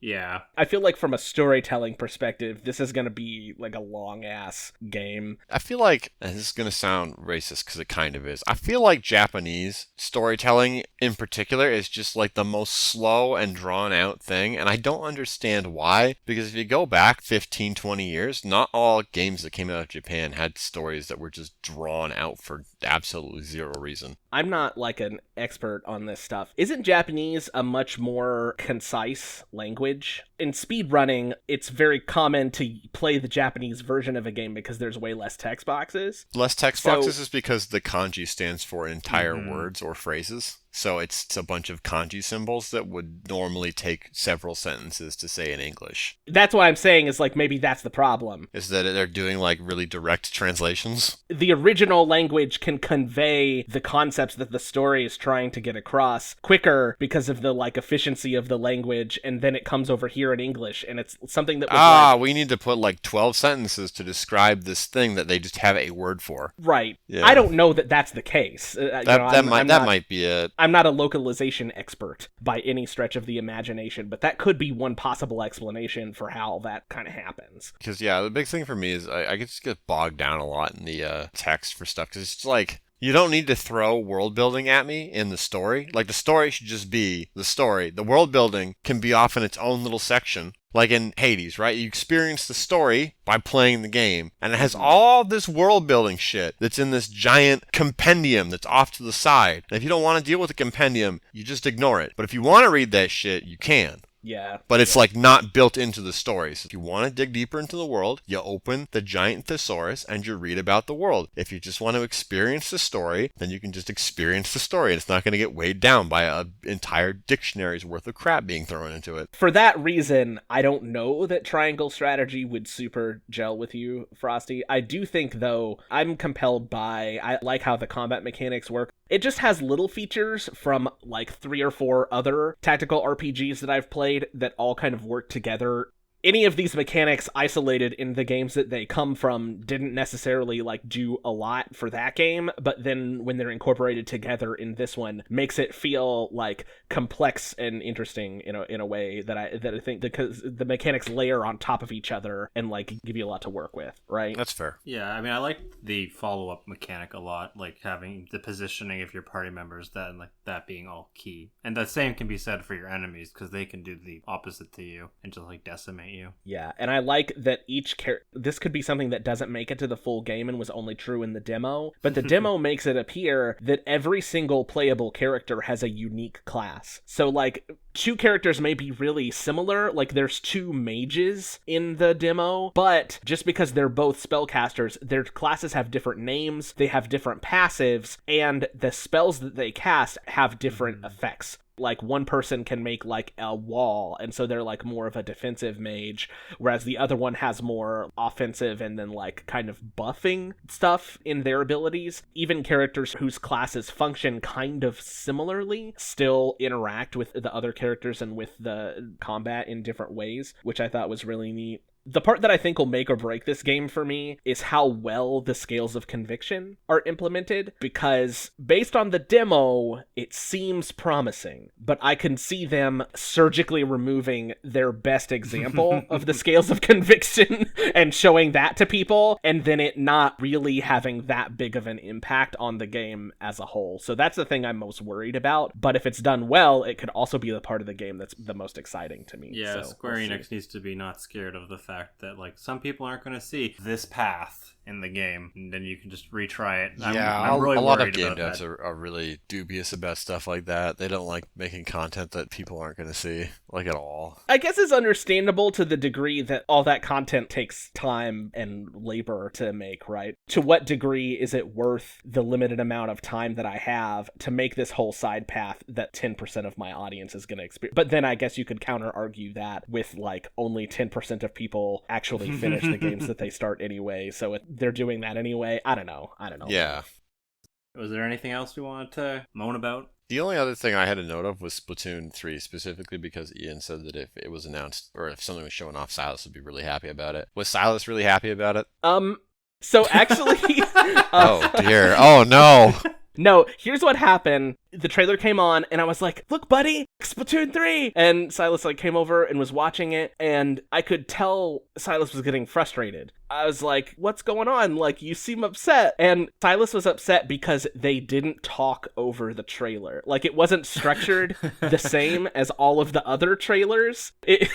They treated that one was different. So Silas was like, no, they're not doing the same thing they did with all the other ones. And then after a little deeper investigation, I found out that the reason that was frustrating was because what Silas wanted to happen was that they said, like, Splatoon 3 is coming out today, right? Like, he was hoping that it was just gonna be like a shadow drop or something, and recognized that because of the way that the trailer was structured, that wasn't what was happening. And so that was funny. But when I rewatched the direct today, when I rewatched the direct today, Silas was watching it with me, and now that initial disappointment of like it's not coming out today was gone, it was a lot easier. He was a lot more positive about it. And there's like that little bit where the Inkling touches the mammalian or whatever and then like turns into a giant ball of fuzz. And when that part was coming up, Silas was like, "Ooh, it's almost the fuzz part," right? Like, was really excited about specific moments. On a second viewing, a lot more positive, but that first time was just like, no, it's not coming out today. It was good stuff. That's only for indie games that are just like, Deltarune today. I mean, it's like an easy win for them to do a stealth drop on an indie game. With AAA games, the marketing is like the marketing team would freaking kill you if you did that. Yeah, if you try to shadow drop something like a big game, the fucking marketing team would come out of their caves, they'd come up to your desk and they'd take a wet shit all over it. And then they'd fuck your mom. Like, they'd be so pissed off at you for doing that. Yep. So, do we want to do a bit on the Mario cast? Do we want to talk about that? I feel okay. So we can acknowledge it. I don't like Chris Pratt on a good day. The response to him voicing Mario made me feel bad for him. People are so fucking mean. I don't like Chris Pratt, like, at all. Whenever he's in something, I'm like, God damn it, it's that fat man child. I don't want to see him in films anymore. But when it's like, oh, Chris Pratt's going to be playing Mario, he's such a cool guy. And I'm like, yeah, I could see that. Illumination, they make like the most boring-ass, generic animated films. I could see them just going with like a nice, big, safe celebrity cast. I was surprised by Charlie Day for Luigi, but other than that, I was like, I see kind of what they're going for here. I know what this movie's... I kind of get a feeling for what this movie's going to be like based on other Illumination films I've seen. I expect that this will be basically like those other films where it'll be like a general, very inoffensive, there'll be a crowd pleaser, there'll be a bit of an emotional hook to it. There's parts that'll make you laugh. It's going to get by mostly on the fact that it's got a bunch of brand recognition, both from the franchise that it's based on and from the names that are playing the characters. Yeah, I felt bad when everyone was just like shitting all over Chris Pratt for like the following week afterwards, and I'm like, God damn it, man, like, he doesn't deserve this. He's like, agent said like, hey, you want this role? And the people were like, yeah, Chris Pratt, we love Chris Pratt, we're gonna put him as Mario. And I'm like, that's not his fault. Like, don't fucking diss him the entire... Like, go after Nintendo or Illumination, for fuck's sake. Don't... I don't know. I don't think he deserved to receive the blowback for it. So, I get a vibe, Frosty, that maybe you don't know some of the background on, like... Did he say stupid stuff recently? It's not that he said stupid stuff. Chris Pratt, he attends a church that is part of the Hillsong mega church. What the fuck is that? I don't know what any of those words are. So here's the background on Chris Pratt. The church that he is involved in actively supports conversion therapy for LGBTQ plus people. Is that why they put them in camps and tell them to, quote, be normal? Try to make them straight, yes. They also actively campaign against legislation for marriage equality and other kinds of, like, laws and bills that would be beneficial to or create equitable circumstances for people who are LGBTQ+. Okay. So some of the vitriol that you saw in reaction to the Chris Pratt thing comes from that specific community being like, oh, this guy is really shitty to us, and we don't want him to be associated with a thing that we like, right? Like, I like Mario. I don't want this homophobe to be involved in my Mario stuff. Okay. That's part of the reaction. There are definitely people who were just clowning on it because of, like, Chris Pratt, kind of the ridiculousness of, like, oh, the Guardian of the Galaxy guy is Mario. What the hell, right? Yeah. There was some of that, for sure. But at least, like, some of the reaction was coming from people who have legitimate problems with, like, the political philosophy that Chris aligns himself. Yeah, okay. I can understand some of the blowback coming from the fact that this guy podcast part of yet another one of those giant churches that just shouldn't exist. Yeah. I have some takes from my kid on the Mario movie cast that I thought would be... So, well, what did Silas think? He can speak for the rest of us here. Okay, so when Anya Taylor-Joy showed as Peach, Silas was like, "Oh yeah, she makes sense. She's really pretty." I was like, "Okay, sure." Okay. Can I just say I don't know who the hell she is? Yeah, I don't know who she is either. She's in Queen's Gambit, which is that huge Netflix show about chess. She's also going to be in the new Edgar Wright joint, Last Night in Soho, which is like a horror movie. Edgar Wright did like Baby Driver. Oh, okay. I'll probably watch that then. Yeah. Yeah. She's been in or is about to be in like some big stuff that's very popular in public consciousness right now. Yeah. Next Silas hot take. Jack Black is perfect for Bowser. Specifically, Jack Black has the perfect name to be Bowser. Okay, I can see that. Okay, and then the last one, this may be my favorite. Seth Rogen is too cute to be Donkey Kong. What? I kid you not. Seth Rogen pops up and Silas goes, "He's too cute to be Donkey Kong." And I was like, that is so good. Only out of the mouth of babes would you hear this interpretation of that casting. Yeah. Oh my god. And you know that when Seth Rogen's playing Donkey Kong, it's going to be Seth Rogen playing Seth Rogen. So it's just going to be like raspy voice, chubby pot smoker. Occasionally makes fun of things, but you're not supposed to be on the desk. Get out of here. Was that Seth Rogen? No, that was my cat. But no, it'll just be like, it's classic. I can't do an impression of it, but you know, it's classic, like, like that laugh that Seth Rogen has that he, in every film, he always does it multiple times. I've already seen multiple memes of people taking short video clips from the old Donkey Kong TV show. Yes, Canada's favorite. Editing his laugh over top of that. That is 100% what it's going to be. Probably. Yep. And like, you know that with Jack Black playing Bowser, it's going to be like a really goofy Bowser. I mean, like, just the whole cast of this, it's like, okay, this movie's going to be like super goofy. I think Jack Black is a good fit. Yeah, I feel like that's the only one we ever all agreed on. Yeah, Goofy Bowser is my favorite Bowser. Yeah, right? Yeah. Like, the way he is in Paper Mario, to a lesser extent in the Mario and Luigi games, that interpretation of Bowser is when I have the most fun with that character and when I like that character the most. So the fact that that's what they're leaning into, I enjoy that. Yeah, I like how over time, just because Nintendo wants to market all of their characters as being family friendly, I like how over time Bowser has gone from being like the villain to being the goofy dad who kind of like doesn't always do the right thing but means well. The Homer Simpson kind of character. Yeah, I like Bowser a lot, and I love that they're leaning into him as, like, the dad of Nintendo. Yeah. Since Mario's not ever gonna have a kid or whatever. They also showed the cast for, like, some of the smaller roles. I don't know if I saw that. It's one that I'm excited for, but just feels like a really weird fit. Kevin Michael Richardson as Kamek. So, Kevin Michael Richardson has, like, the smoothest, manliest voice that I've like ever heard. A lot of the stuff that I'm familiar with him in is smaller parts in shows that I grew up watching. Like, he plays a lot of the side characters in like Avatar: The Last Airbender and Legend of Korra. But he has some bigger roles that I'm sure if you look him up on like IMDb or whatever, you all might recognize. But he has this very deep, resonating, masculine voice, and he's playing Kamek, this weaselly, like, creepy little toady guy that follows Bowser around everywhere. It feels like such a weird fit. I'm excited to hear his interpretation of the character. He's a good actor, so I'm glad to see someone who actually does voice acting affiliated with the movie, instead of someone who's just like a name brand celebrity or whatever. That is the one thing that, I mean, animation has been doing this since forever, like even before I was born. That is the one thing that kind of pissed in mine and everyone else's Cheerios a bit, was it's like, yeah, everyone in the main cast isn't an actual voice actor. They're an actor whose name is being used to draw people into the film. Yep. And then like he gets into lesser roles and it's like, here's where the actual voice actors are. And I'm sure they're getting paid a fucking fraction, like a fraction of what the name recognition people are getting. But oh wait, here's the talented people, right? He's the voice of Maurice from Madagascar. He's also apparently the voice of some of the smaller lemurs, so he has range.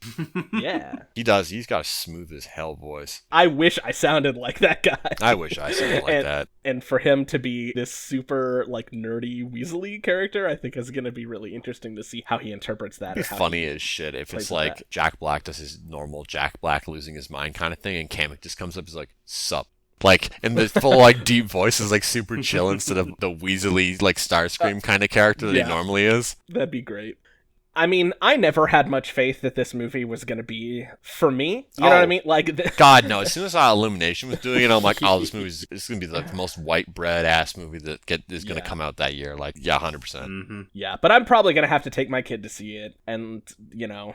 Does that wrap up all of the I hope so. direct stuff we want to talk about? Yeah. We haven't talked about, like, the big closer. Do we want to address that? I thought Splatoon was the big closer. No. What else happened? No. AO3. Did I forget? Oh! Yeah, I forgot about Bayonetta 3. That's like one of the only games that was coming out for I jokingly put that on the Switch. The Switch finally has a game that is worth buying a Switch for. I completely forgot that. My entire Twitter timeline is just covered in Bayonetta fan art. You'd think I would remember it, but I'm like, oh yeah, no, Bayonetta 3! I am so happy for this phase of my Twitter timeline, like that it's all just... Mine may be a different flavor than yours, Frosty, because I've heard rumor about what your timeline sometimes looks like. Oh, my timeline is super boobalamau. It's like... mine... She's fully clothed on my timeline, but I'm still... In almost all of the ones on my timeline, she's wearing clothing. Okay. There's a few that are a little bit more spicy. That's been my favorite part of the Bayonetta 3 announcement is some damn good fan artists out there. Oh, yeah, absolutely. Doing amazing work and sharing it on Twitter. Did anyone else see the trailer look like shit? Yeah, a little bit, yeah. Upon reviewing it, yeah. How long did it take you guys to figure out it was Bayonetta? 2 seconds. She had to come on the screen. Same. Because, like, I didn't play Astral Chain. Uh-huh. So, like, when the dog was on the screen, that went completely over my head. And at first I was seeing, like, a bunch of weird-looking alien creatures and then, like, Call of Duty-looking soldiers. And I'm like, what the fuck Japanese game is this? And then, like, as soon as it went to, like, the purple shit happened, I'm like, oh my god, it's Bayonetta 3. And then she appears on the screen, like, literally, like, a second, like, in the next frame. Yeah. So. Yep, that's when I realized it. I was like, oh, wait, that's, like, Witch Time or whatever, right? Oh, yeah, there she is. Yeah, that was my experience as well. I swear, when I saw the text on the screen for, like, what the soldiers were saying, that was when I was like, oh yeah, this is Bayonetta 3 for sure. I just so Jason, assumed do you play the Bayonetta games? No, I just I just knew like, oh, that looks like the font size that they like to use for Astral Chain as well. So it's Platinum Games probably. Yeah, so I have played Bayonetta. I played it on PC. I love that game. That is my favorite Platinum game. I have not played 2 because I didn't buy it on the Wii U that I own and never use anymore. Uh-huh. I probably should have. It might be something because it's on Switch now, right? Yes. So it might be like with No More Heroes, where that's a game that I missed as well, and I ended up picking it up on Switch and playing a somewhat botched port of it, but just the trailer they showed dipped below 60, and that's never a good sign. You know, it's a trailer, you're supposed to put your best foot forward in the trailer. Mm-hmm. So I'm like, that looks rough as hell. I'm not super big on if the environments look great, because the environments in Bayonetta usually look like shit, but that doesn't matter. It's like a very gameplay-focused game. Yeah. But the fact that it wasn't running at like a smooth 60, I'm like, that's problematic. Yeah, I was definitely worried about performance, especially because the hook with this one seems to be that you make like kaiju monsters with your powers and then fight the giant monster with your giant monster while Bayonetta is still on screen dancing in the foreground. And that seems like a lot to manage for the Switch. That seems like that it's gonna push the console pretty hard. I could see that. Kind of one other completely unrelated anecdote. Her voice actor is different. Yes. Did anyone else notice that?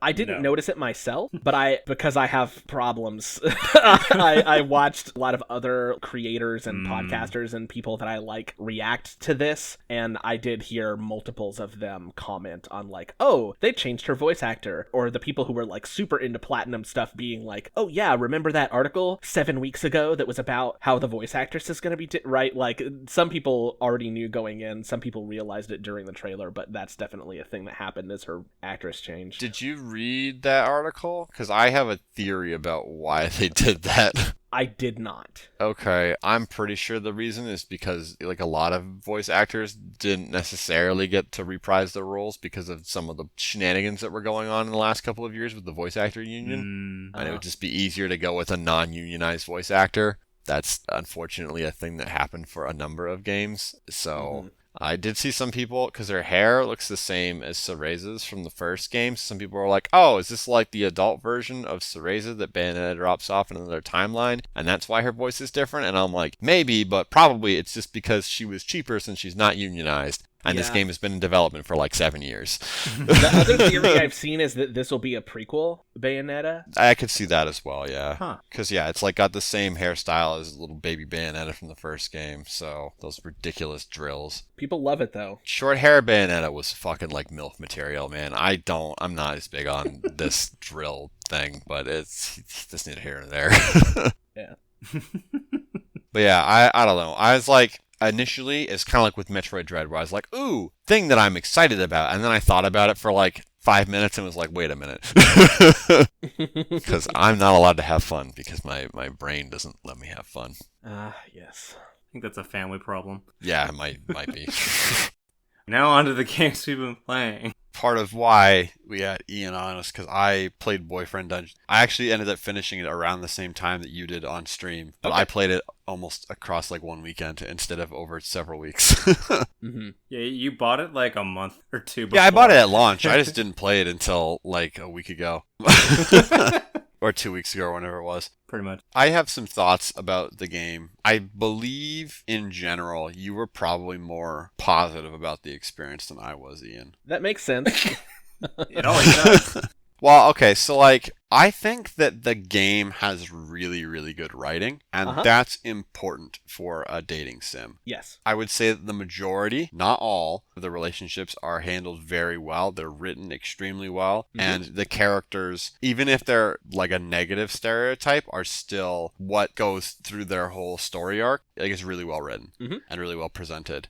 I would agree. So I was a man whore. I know you weren't a man whore in your playthrough, but if I play a dating sim, I'm gonna be a man whore. Listen. So First of all, don't prude shame me. Second of all, I still dated 4 of the people. So wait, who all did you date then? I finished the relationship arcs of Isaac, Valeria, Seven, and Rowan. I finished all 4 of those characters. So realistically, the only characters I didn't like date are Sunder and Sawyer. So, did you not find... I found Pocket. I'm not counting that. No bestiality. Dating the cat is like just looking after the cat. And then there's like a reference to The King's Return or whatever, the Ghibli film, where the lady gets pulled into the cat dimension. We'll also flag this for spoilers because I do want to talk about some of the more story-related stuff. But I thought, in general, the writing was really good. I have a bit of a bone to pick with the non-binary characters. Okay. I like that they were there. I feel like they got the short end of the stick in terms of both their individual character arcs and the way that they're presented and written into the story. Sawyer is a child in a game that is otherwise filled with nothing but adult relationships. Yep. If you met them at the beginning when it's shown that your character is very inexperienced, I don't think it would have felt as jarring. And the relationship that is written is a really sweet one, but it's written into a game that is otherwise dominated by really adult relationships. You're going to meet 4 of those characters before Sawyer. Yep. So it feels really, really, really out of place when you meet Sawyer and you're like, wow, I don't feel like this was thought through, guys. Like, what the hell happened? My precise reaction, like, as soon as Sawyer popped up and spoke for the first time, I was like, oh, honey, I can't date you. You were a child. Like, I think I said that almost verbatim. And, like, their individual story, I assume the story arcs don't change that much when you go a platonic route with somebody, but, like, you just teach them how to cook, right? Yeah, it's... Yeah, which is like, what the fuck? What? Sawyer handled... So I guess you, Frosty, didn't get to experience, like, how the game deals with you, rejecting a partner. I did see that for 2 characters. Sawyer's arc handles it very well, where Sawyer is hurt, but still, like, values your friendship. It gets to the point where Sawyer embraces a more, like, kind of a sibling relationship with you, where Sawyer's like, hey, I don't want to go back to the dorm. Can I crash on your couch? Right? Just like... It's real chill, and Sawyer's, like, happily embraces a non-romantic relationship with you, whereas the other character that I rejected was Sunder, who continues to make sexual advances throughout your relationship with him, regardless of you rejecting him. I get the distinct impression that regardless of how you... Because, like, what you just said, that happens if you date Sawyer, too. Uh-huh. It plays the exact same fucking thing, regardless. So it feels like the context, like what decision you make, may or may not affect whether or not the writing necessarily hits the right notes or not. Mm-hmm. With Sunder, it's actually very interesting if you go through the smooching route with Sunder, because he ends up dumping you in the end, which is like, oh shit. So, and everyone's like warning you about that. It's like, oh, you know, he's kind of a hoe, like he's a heartbreaker, that's what he is. And then like in the end he's like, yeah, I can't keep doing this, I'm sorry. And so if you get romantically involved with him, he breaks it off with you, and I'm like, I like that is in this game. But I'm like, when I got through more of the game, I was like, I wonder if it's still like he does the exact same fucking thing even if you're not romantically interested in him at all. I get the impression that he probably does. He finally stops trying to bang you. Like, yeah, because up until that point, he still is like, hey, we're alone right now. You know what I mean? Like, he still tries to make it happen, even after you make it clear that that's not the kind of relationship that you want with him. And then finally, he just, like, gives up. That's kind of how it goes if you don't be with him. I thought when you romantically pursue him, I thought it was not like it was really interesting to have a character where in a dating sim they actually fucking like dump you, which isn't normally a thing that's ever. Falling in love is frequently tackled by games, but like, you know, falling out of love or whatever isn't. And I don't think it was done to an extensive degree in Boyfriend Dungeon, but I thought it was cool that it was there. And I guess to round out my non-binary bone to pick, Rowan's just fucking weird. And I feel like that plays into a really negative stereotype about non-binary people. So I was kind of like, it wasn't just me that felt that way. I found a couple of articles online where some other people also pointed out that was maybe not the greatest thing in the world to do. Okay, yeah, I can see that. For me, it didn't hit me that way. A, because there is other non-binary representation in the game, and both characters aren't like that. So I was able to think of it more as like, this is Rowan specifically, and it's not trying to say all non-binary people are this. It was attached to a specific character. But I get the concern, though. Yeah, I don't think it was done with any kind of malintent. It was just kind of like, with how well written the other characters and relationships are, I don't know. It felt like they got a bit of, the non-binary folks got a bit of the short end of the stick there. And I was kind of like, with how good the writing is, I kind of would have preferred if it was what I would consider equitably good across the board. Do you think it was rushed because the whole thing about there being an extra character? I kind of feel like maybe one or more of the characters might have been. The chubby lumberjack guy you meet halfway through the story, he's like a bonus character they're adding, and there's another female character that they didn't finish who's also being added in a free update. Yeah.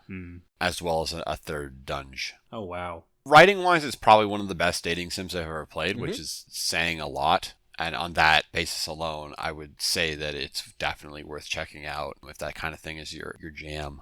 The aspect of the game I didn't enjoy was the actual game. But I mean, you know, it's no Hades. Yeah, it's just it. It's like, okay, it's you know, I played Hades last year. Hades is fucking awesome, and this has got kind of a similar top-down isometric-y dungeon crawling thing going on. But I was like, okay, well, hold on. Hades is something that I know is the culmination of Supergiant's work over the last decade, and it started on Bastion. How clunky was Bastion? And when I went back and played a bit of Bastion, I'm like, no, this is way better than Boyfriend Dungeon. Fucking Boyfriend Dungeon sucks.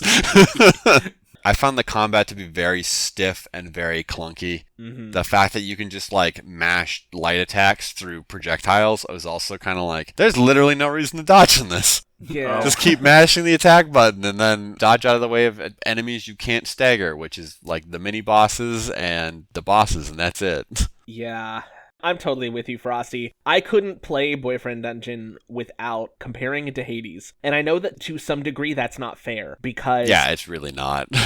Hades is about the dungeon crawl, right? Like, that is Hades. Boyfriend Dungeon is about the stuff that we were talking about before this. It's about your relationships with those characters. It's about those story arcs. And the dungeon crawling is just a fun thing that you do to, like, break up that cycle. You're comparing what one game is deeply focused on to the other game's, like, afterthought. In that sense, it feels unfair to compare them, but they're similar enough in style and substance during the dungeon crawling portions that the comparison feels inevitable. Having played Hades and then going to Boyfriend Dungeon, it's so hard to go into that dungeon and be like, wow, the dodging feels like rigid, and there's a smoothness to Hades, right? A fluidity to Hades that is absolutely missing from Boyfriend Dungeon. It has the Musuo style light and heavy attack combo things where you do one light attack and then like two heavy attacks, and that makes like a combo chain with like a unique move. But because all the weapons work that way,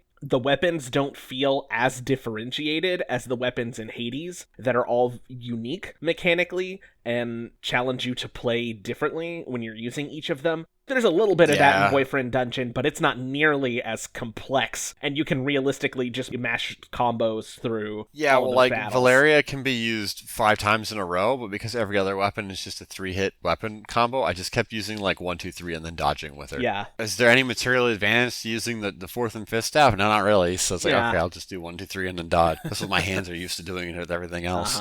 I get the argument where it's like, okay, this is an ancillary. It's a bonus to like what the game is about, but I think about like Honey Pop, where it's like, okay, that's a dating sim with a match 3 game in it. The match 3 game in it is like really good. So it's like the writing in Honey Pop is nowhere near as good as it's kind of shit. I have to imagine that's the case, yeah. Yeah, it's just about going out and getting laid. Like, that is the story. Yeah. It's one of those things where I'm like, it just, in my mind, I've played other games where it's like the one doesn't have to come at the cost of the other. I just wish that it had the actual dungeon part of Boyfriend Dungeon was actually good instead of feeling kind of like a shitty mobile game. How much, like, would you say, like, in, like, fractions, would you say, like, is the... Like, how much time you spend on each part? The dating part, yeah. Probably, like, 60-40. I feel like I spend about 60% of my... But I'm a slow reader, so I feel like I spend about 60% of my time doing the dating sim stuff and then 40% working through the dungeons. Yeah, that's probably about it, I would say. I listened to a podcast where somebody was talking about the game, and they, like, spent way more time in the dungeon than they did during the dating stuff. What the hell? They talked about the split in those same kind of terms. They said 70-30 dunge to dating. What I was like, how did you spend that much time? Because for me, the cycle that I fell pretty naturally into was each time I went to a dunge, I didn't go to the highest floor I had ever reached. I started from 1 each time I went into a dunge and got every weapon that, until I messed up and died, I got every weapon that I had available to me to the next rank. So I spent my dunge time doing that. What that caused to happen was pretty much every time I left the dunge, I had like 5, 6, or 7 cutscenes of dating stuff to do before having to go back in again. And I kind of had a similar way of approaching it as well. Although I didn't start on the easier floors, I usually started about midway through the dungeon, and then just so that the combat was a little bit less boring. Yeah. And then, you come out and you just deal with 5, 6 cutscenes in a row. Okay, sort all that stuff out. Okay, go back in the dungeon. Yeah, so it's like a 30-minute dunge run that then turns into like an hour of dating about that kind of balance. That's crazy to me that someone spent... And then it's like, that would be even worse, because like that aspect of the game is not, by any stretch, the strongest aspect, right? You should spend most of your time in any game doing what the game is the best at. That's my philosophy anyway. Yeah, that's how I'd like it to be, for sure. Yeah. Is there anything I haven't brought up yet that you wanted to bring up with regard to the game? I don't know that there's much else. Just because it's like good content TM. Who's your bae, right? Like, who was your number 1? So after having seen the romantic routes for everyone, I went into the final fight with Valeria. I would say that I liked her the best out of everyone, but 7 was a very close second. Cool, yeah. Very, very close second. Yeah. I can see that for sure. For me, Isaac was probably my OTP. I got that impression from the streams. He was a little bit too rigid for my taste, but yeah, he's definitely a sir. The thing that worked for me with Isaac, that's how I would progress through a relationship in real life. He had a very, like, quote-unquote traditional, you meet him, you start to get to know each other better, you have some, like, low-stakes dates that aren't, like, too flirty or sexual, and, like, it builds up to, like, a very serious, formal relationship by the end, but there's a slow build to that. And that's, I mean, I was friends with Des for a year before we even started dating. We were dating for almost a year before we were engaged. We were engaged for almost a year. You know what I mean? Like, I proceed through my relationships in real life in that very, like, slow, measured sort of way. So that felt very natural for me. He was a good character. Second for me was Rowan. Okay. I'm a sucker for a good goth/alt witchy person. That, you know, that's something that I've been attracted to since I was like, we know Ian's type. 10 or whatever. So I have a question with Rowan specifically, because Sunder's a vampire, right? Yeah. Is Rowan like actually a 100-year-old witch, or is that just like a fucking persona? I couldn't figure it out. I thought it was just a persona. I don't remember seeing dialogue about Rowan being older than they appear to be. I do think Rowan is legitimately a witch. I think they, honest to God, are a witch. But I didn't think that they were like older than they were supposed to be. But I could have. I just thought that because of the way they refer to some modern stuff is like the phone. They call it like the brown or not brown, like the black rectangle. Yeah. And I'm like, that's some boomer ass shit. Like, what the fuck? Yeah, I interpreted that more as Rowan being very sheltered. I didn't interpret it as Rowan being more ancient than the other characters. I just interpreted it as them. I feel like sheltered people would still have, like, smartphones. Yeah, concept of what a smartphone. Yeah, I don't know. I mean, if Rowan's weird. If Rowan's grandmother was also a witch, Rowan could have grown up in a way that was very, like, non-traditional and just kind of disconnected from the world at large. I don't know. I guess for me, it was Valeria. So, like, I am like Isaac, where it's like what you described as far as, like, the really slow build-up with the relationship. Like, that very accurately describes how my relationship has gone with Miranda. Sure. So I don't want to be with somebody who's like me. I need somebody who can balance me out. Yeah. Like, a lot of the traits that she had were traits that I see in Miranda, are like the kinds of things that pushed me outside of some of my comfort zone so that I could become a more well-rounded individual instead of continuing to be a fucking piece of shit. Not completely analogous, but like a lot of the things that I find attractive in a partner are things that she demonstrated in the way that her character was written. And then 7, I don't know, there's just something about like the whole character arc with 7 where I thought it was like really endearing and just really sweet. Yeah. And I just genuinely really enjoyed that entire storyline, which is why it was like a close second for me. The like top 4 characters for me, Isaac, Rowan, 7, Valeria, for me, all of them are like neck and neck in quality. If the game made you choose one, I would have had a very hard time choosing between the 4 of them. Yeah, I can They're see all that. very well done. And then for me, a tier down from that was Sawyer, who I think is adorable and sweet. There's a way that I love them, but it is not, I want to be in a romantic relationship with you. Sawyer's just a fucking child. Yeah, I want to protect Sawyer. I do not want to kiss Sawyer. How y'all make grilled cheese? Well, this is how you make grilled cheese. Let me take you under my wing, sweet creature. And then Sunder just... I totally get that there are people that Sunder is there for. Sunder is like the exact opposite of what I want. Yeah. And so I couldn't. Very low tier for me. I didn't mind Sunder's entire thing. Like, so I was playing the game like a complete man whore, and that's what I always do. So I'm like, this guy's switched on. He knows what's up. We're going to Bone Town. That's the game. Yeah. So, yeah, he's constantly sending flirty texts, and I'm like, which one of these responses is, like, the most flirty thing to send back? Like, that's how I was playing the game. Yeah. So. Yeah. Of course. But yeah, I think one of the characters even has, like, a fucking dial. Oh, yeah, the The woman who you go on the botch date with. I forget her name. Olivia? At the cafe. Yeah, Olivia. Yes. Where she's like, maybe you're just choosing that answer because you think it'll be what I'll enjoy the best. And I'm like, oh, this is too meta. She knows. Yep. I got that same dialogue. Did they go any farther with that, or is it? No, that's the only instance of them breaking the fourth wall. The game is generally written so well that I get the impression they didn't want to lean on fourth wall gimmicks, which I can totally get. So I don't know. It's a game that I would recommend to people who can look past the gameplay being kind of ass cheeks. But if you want a more well-rounded experience, then it'll probably come up short, which is where kind of I sit with it. Yeah. I would recommend it off of the quality of the writing. Anybody I recommended it to, I would throw in, don't have high expectations for the actual gameplay part of this. If you come here for the dating sim, you will be happy. If you come here for the dungeon crawling, you will not. You will be very disappointed. Yep.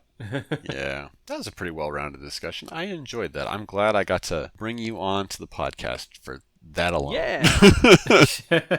All right, since we just spent the last however long talking, Jason, what's your first game? All right. I don't really play that many Metroidvania-like games, so that's why I wanted to pick up Bloodstained Ritual of the Night, so that I got a little bit of a sense of like what Metroid Dread is kind of like, or games in that genre. So that's the one that I picked up. Was it free on PlayStation Plus?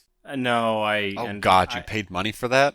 I paid like $15 used. Okay. Is that an acceptable price? I mean... Shut up. So I have a review that I wrote you have a following review. its release, and... But I remember you telling me, oh, Jason, you might actually like this because of the RPG element. Yeah, it's got just so much bloat that doesn't need to be there, but how did you find Bloodstained? It's fine. I've gone through, I think, just shy of 60% of the map at this time.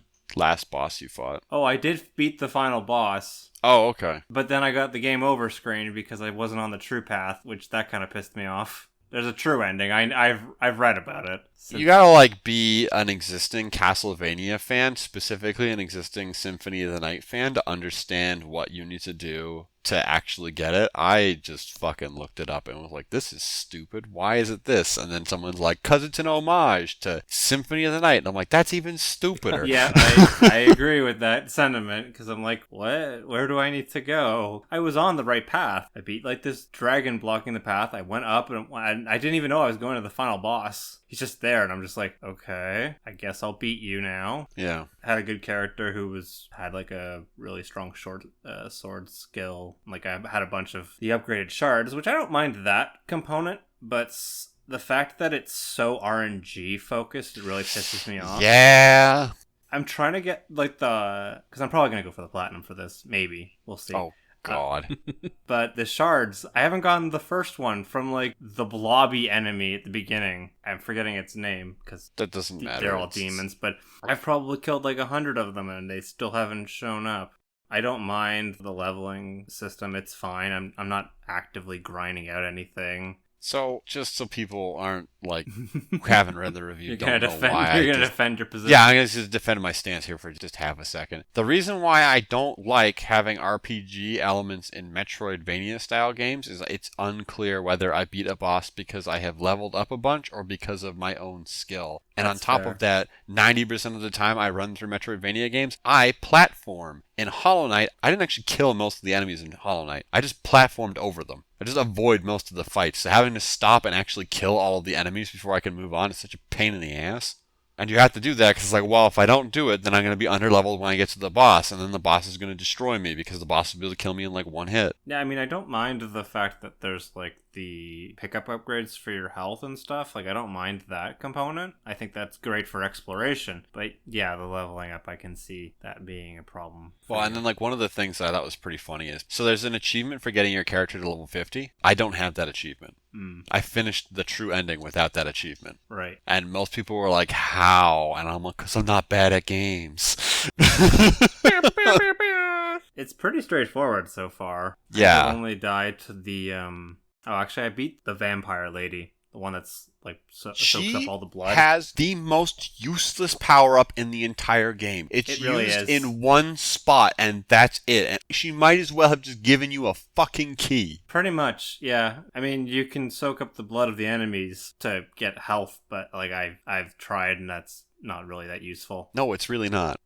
So I can't remember that part of your review, and I knew exactly which room it was supposed to be for that Yeah. one, so that was really straightforward. At least that's very obvious, which I would say is really good level design, but still, it's like, what the fuck? There's a lot of time where I'm just like, I am so lost where to go, and I just looked up a walkthrough of like the area that I need to go, and I'm like, okay, now I'll explore that area, and then I figured it out. But like, there's a lot of times where I'm just like, what? Where do I need to go? Like, there's a part where you're gonna talk to the Dracula or the vampire librarian, and then, like, I already talked to him, and then I ended up going on a different path and getting my picture taken. I didn't really think much of that. I'm like, look, I had to look it up because I was so lost on how to get to the next part. And it's like, go talk to the librarian. I'm like, why the frick would I do that? That doesn't make any sense. I feel like that's one area that Castlevania, at least in my experience with Castlevania games, is always demonstrably worse than Metroid in, is that it's like very unclear what you're meant to do and where you're meant to go, because the path forward is linear, but the level is not linear. You get to do thing 1, and then thing 2, and then thing 3, and then thing 4, and you like they'll be spread just completely at different ass ends of the map. And it's like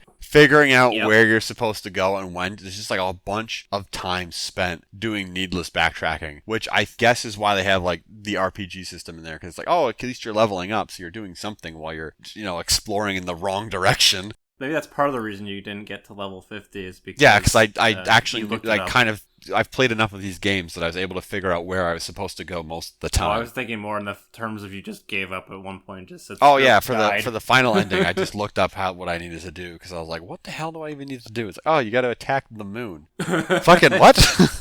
That is so bizarre. People who have played at least Symphony of the Night, it's a homage to that, right? But it's like, if you've never played the subset of Castlevania games, this game is very clearly a giant reference to. It's like, it's so arbitrary and so confusing what some of the stuff in this game is. That said, like, I played it. I talked to a buddy of mine who's like, he has the biggest raging erection for Castlevania, and he was just like pointing out all these different references and explaining like what thing X was and thing Y was and thing Z was, and I was like, okay, this is who this game is for. It's not for me. It's not for who aren't like super into Castlevania. This is just like a giant reference for people who have been playing Castlevania forever and just want to like play through a game that combines the entire series kind of into like one single thing, right? Yeah, I could understand where that sentiment's coming from. In general, it sounds like you're not necessarily... It's fine. I was gonna say, it sounds like you're not really enjoying it, but you don't hate it either.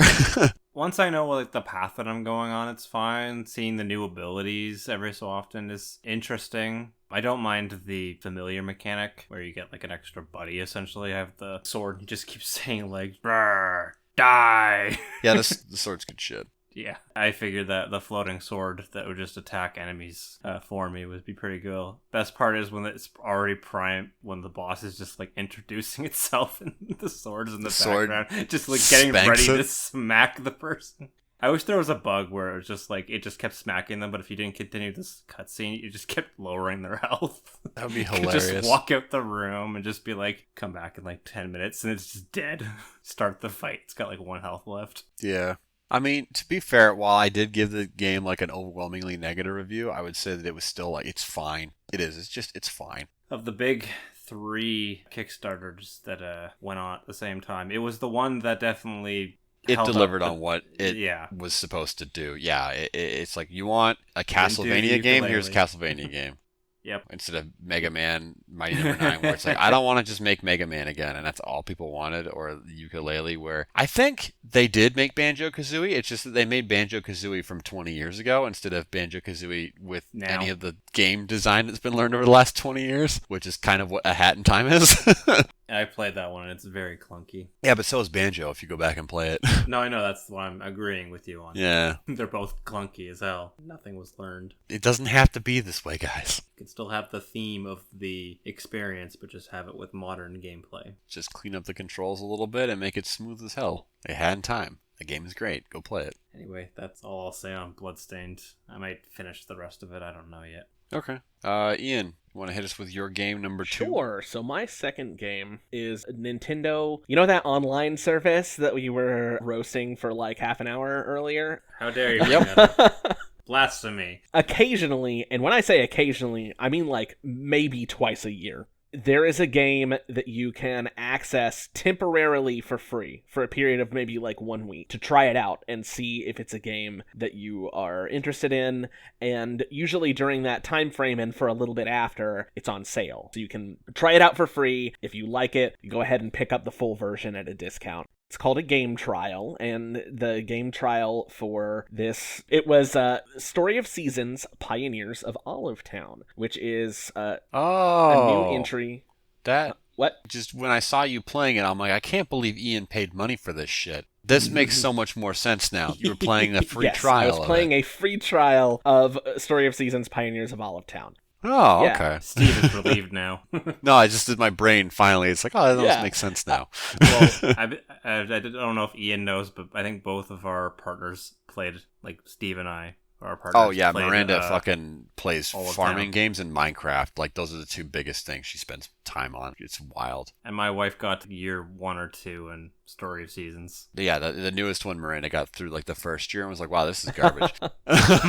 Yeah, so here's the thing. I don't think Pioneers of Olive Town is that bad, actually. I think this game has finally caught up to the standard that Stardew set for this genre, right? I don't think it's surpassing what Stardew brings to the table, but I think it's finally caught up, at least. And so maybe, like, in the next game, they'll improve some more features or add something new that helps to, like, continue to push it to go beyond. Someone, please God, somebody pushed farming games past Stardew Valley. This game's what, like 7 years old now or 8 something? Yeah, 6 or 7, and like this genre has not grown. Well, that's inaccurate to say because I would argue that Spiritfarer sets a new standard, but Spiritfarer is so different structurally than like the traditional farming sim that there's definitely going to be some people who try to play Spiritfarer and they're like, oh, this isn't really like Harvest Moon, so I'm not going to try it. It's kind of its own thing. Yeah. With Pioneers of Olive Town, so the premise of that game is the same as the premise of every other farming game on the face of the planet, which is that your granddad owned a farm, and for some godforsaken reason, you inherit it, and you decide to move out to the boonies and live on your granddad's farm and work the land.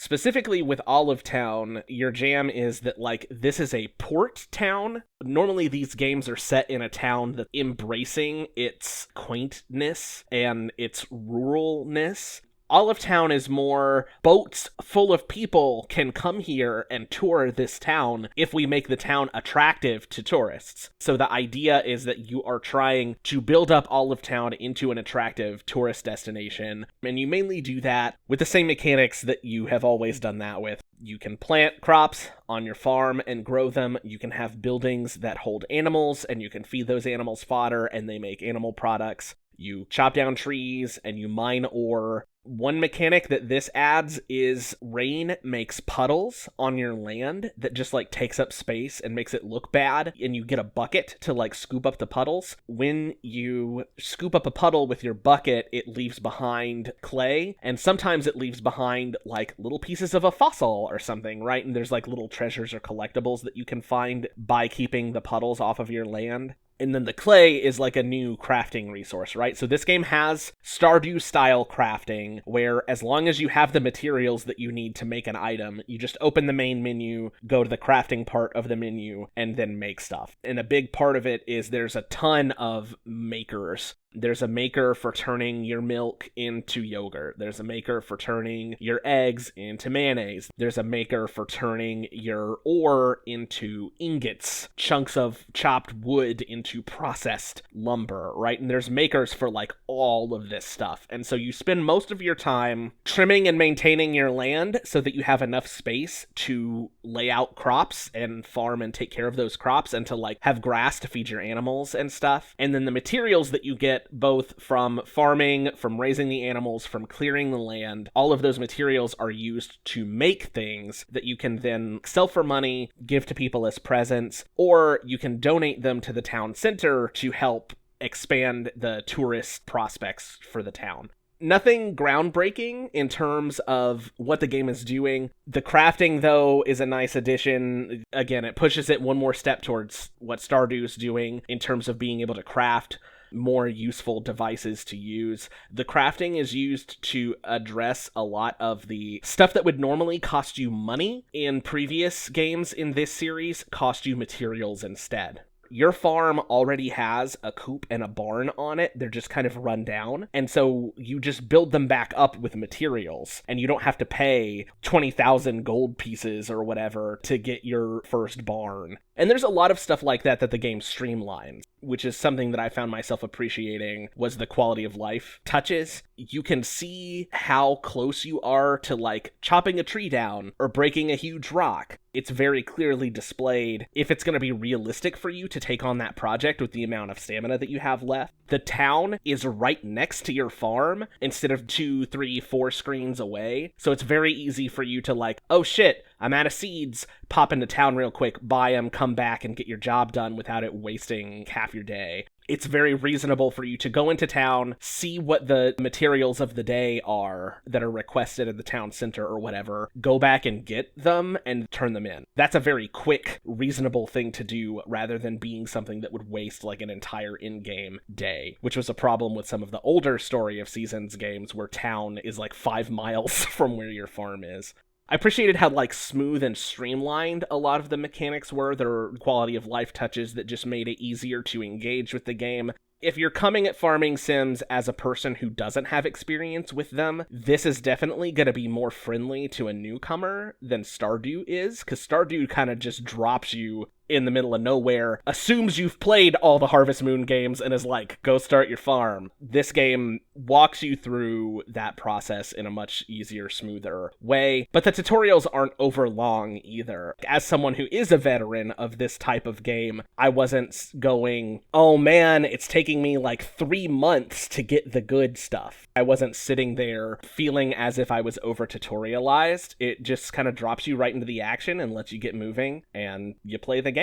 I don't know how good it is long term, but the way that I personally engage with these games is I don't play them long term. I like to get most of the stuff that I realistically want to accomplish. I like to get it done in the first in-game year, and then I want to put the game down and go play something else. I don't want to play Stardew until year like 3, 4, 5. I want to play Animal Crossing for 6 months. Those aren't things that I'm interested in doing. I don't think it's moving the genre forward necessarily, but it's like a good alternative to Stardew if you're someone who's new to the genre, or if you just love farming games so much that you want another one, this one doesn't suck.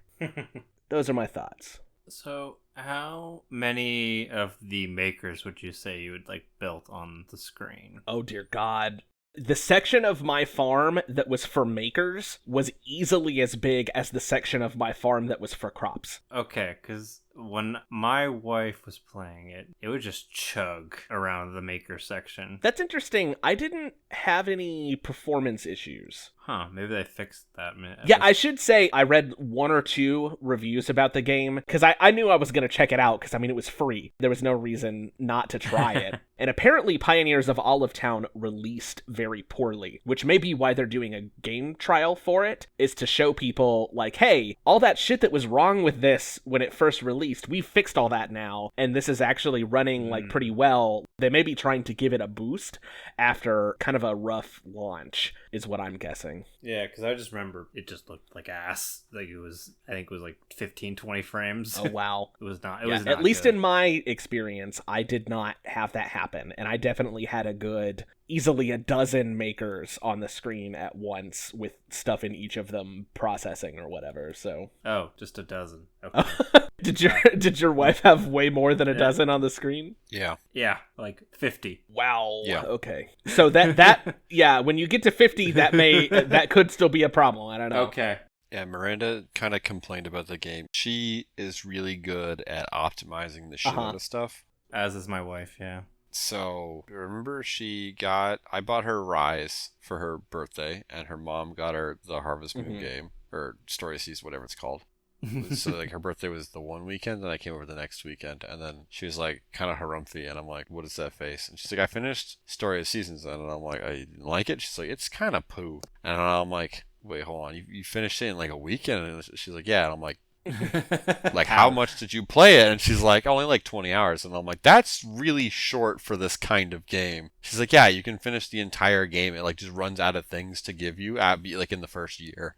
So she like did everything the game had to offer in under the first year, and was like, well, yeah, okay. And see, that's where I come at this kind of game differently, I think, than the normal audience, because I don't want to spend 3 in-game years slowly build it, right? Like, I just want to get in, I want to see what this game has to offer, I want to engage with the mechanics for as long as they are interesting to me. And then get out. Like, yeah, I mean, I guess I'm a pretty, like, quote-unquote traditional gamer in that, like, most of the stuff that I play is single-player, story-based games that have a definitive beginning and end. I play through the campaign arc of a game, and I finish the campaign, and then most of the time, I stop. That's how I engage with 90% of the games that I play. I've enjoyed a lot of the older farming sims more because they're more like that, whereas more recently that genre has moved towards being this thing that you can do like as an ongoing.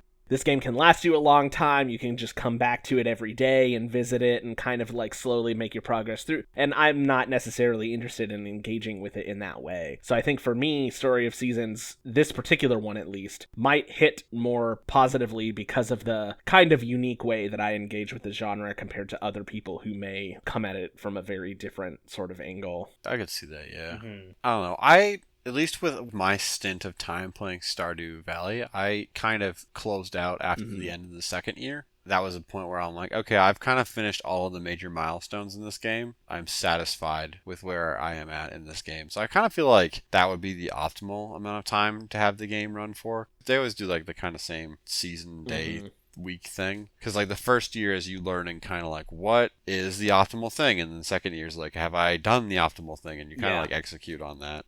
That's kind of where my mind is at with that kind of stuff. So the fact that she could even finish the entire game story in like under a year, I was like, oh, that's really, I don't know. I thought that was kind of maybe not. I only got to play one festival. There's 2 festivals in spring, but you had to make it to the end for the second one, and I didn't get to that point. But the first festival is, and this is very typical, that like the first festival in the game is like an egg related festival. And in most of these games, you have to have eggs in time for the festival in order for the festival to happen. That wasn't the case in this. I did have eggs, so like it didn't matter, but it didn't make you donate eggs in order for the festival to take place. I could see if all the festivals are like that, where you can engage with them regardless of where your progress on your farm is at, that I could definitely see how that would make it like easier and less complicated to it. You're not spending that first year going, oh shit, well I didn't have a cow in time for the cow festival, so I guess,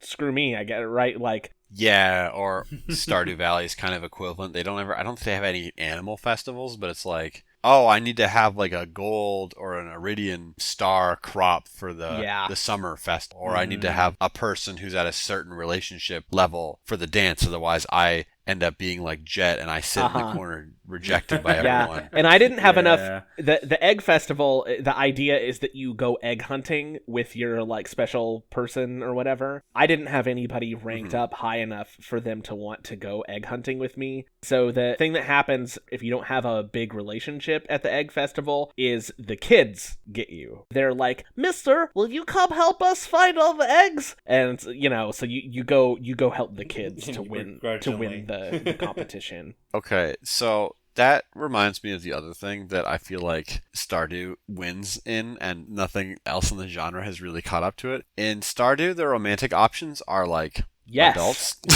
And in Harvest Moon / Story of Seasons, they're all like fucking like 12-year-old children. I mean, like technically they're like 18, right? I know what they say is their age, but that's not how they look. They look like characters children. from Promised Neverland, is what they right? Like, they're Yeah. children-ass 18-year-olds. I've just accepted that as an adult, I'm never going to approach a farming sim for, like, the relationship part of it. That's just going to be a part of the game that I don't engage with anymore. I did when I was that age. But now, walking around in Pioneers of Olive Town, I would see a character and be like, oh, she's pretty. Oh, she's the mom of the character that, like, I'm supposed to date. Or there's one character who's like, she's like this redhead with glasses. She works at the museum. It's like, okay, like she's checking all the Ian boxes, right? And she's just not available, I guess, because she's supposed to be like, they don't advertise the character's ages. So the reason I assume that she's not dateable is because she's like probably in her late 20s or she's like 30 instead of being like 18 or 19. But there's no reason why this character shouldn't be an option. And she was like clearly the obvious choice over everybody else in town. Is like, well, damn. That's a disappointment. They should have like a mode at the beginning where you can select if you want to like date the moms or if you want to date the not moms. So that if as an adult you can play like the adult characters. Yeah, that would be nice, being able to actually like have age appropriate relationships for you as a person, the player playing the game. Because I mean, they're age appropriate for your character. Oh man, some of these mom characters, holy shit. I got the wiki. Oh, open. yeah. You were talking about Beth before, Yes. right? Yeah, okay. I'm almost 30. I don't want to play like a guy who's just talking about starting college or whatever with a bunch of 18-year-olds. Like, I've been there. I've done that shit. Yeah. That's not what I care about anymore. Like... Yeah. I gotcha.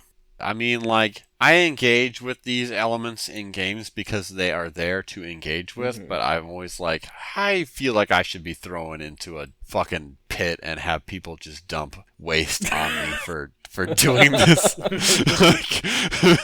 Yeah.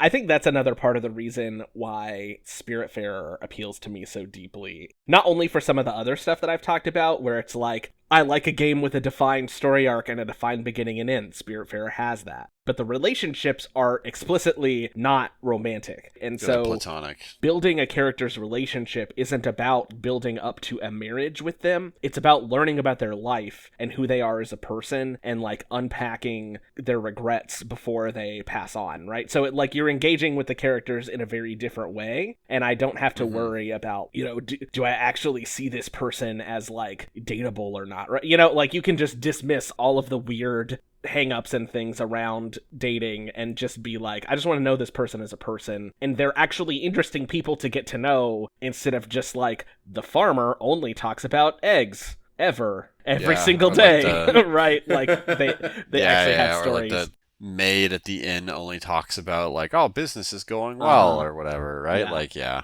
But yeah, so I mean, kind of my final takeaway from that was, you know, if you're a person who like is really into the farming sim genre and you've played Stardew Valley to hell and back and you're just looking for something different to try out that's in the same vein, you could do worse than Pioneers of Olive Town. It feels like it's moving in the right direction. It's better than the other Story of Season games that I've played. So, you know, it might be worth checking out for people who are really into it. Or if you've always wanted to check out a farming sim and you never have, and the idea of jumping into a game where you're going to be on the wiki every 20 minutes trying to figure out where the hell you're supposed to go, what the hell you're supposed to do, is intimidating to you, this may be an easier starting point. I literally never used the wiki the entire time I was playing Stardew. I just figured that shit out as I went. Did you have experience with other prior Harvest Moon Story of Season type things before you... I'd played one other one before, so I knew that you had to farm. Yeah. Like, that's not much else. Sure. Yeah, it's a game about farming. You farm things. And I'm like, okay, cool. And then, like, a lot of the other stuff I was like, what the fuck do I... And it's like, oh, you can upgrade your tools. Okay. Or, like, mining was the thing, and I'm like, what the fuck? Yeah. Or fishing. That was a complete mystery to me. But I take it that the way that Stardew does fishing is very different from the way that most Harvest Moons handle fishing. Yeah, this one does have different fishing mechanics than other Harvest Moon games that I've played. It's closer to Stardew, kind of. Like, it's very easy to figure out how to optimize the mechanic for fishing. If the fish is red, then don't try to reel it in. If it's white, it costs like a medium-size chunk of energy to try to reel it in. And if it's blue, it's like the minimum energy cost it could possibly have in order to try to reel it in. if I try to reel it in while it's white and blue, I still really run the risk of running out of energy. So you just only reel on blue ever, and you'll catch every single fish. Like, it's not complicated. It's kind of like the QTEs in Yakuza. Yeah. Click the button on screen. Now drag the control stick in the direction that it's showing you. Okay. I assume that wraps up the stuff you had to say about Story of Seasons. There's a couple other things I didn't talk about, like the character creation process and like it's whatever. what some people might be interested in is like the ways it does and doesn't handle diverse character types, right? So if that's a thing that you're deeply interested in, I have an article about it on adventurerules.blog. When this podcast goes up, it should probably be like the most recent article on the site, so it should be very easy to find. I won't like go into all the detail about that here, but y'all can go and read it. Yeah. Okay, I guess that's my turn next for the second game. So I passively, over the last couple of weeks, have been playing a game called Streets of Rogue. I just finished a run today, and that's why I'm talking about it. So it's... What is it? So, if you prescribe to the way that most people conventionally talk about genres, then it would be a roguelike immersive sim. If you think that most people talk about genres, or the way that most people categorize games in genres is stupid, then I would call it a systems-driven roguelike.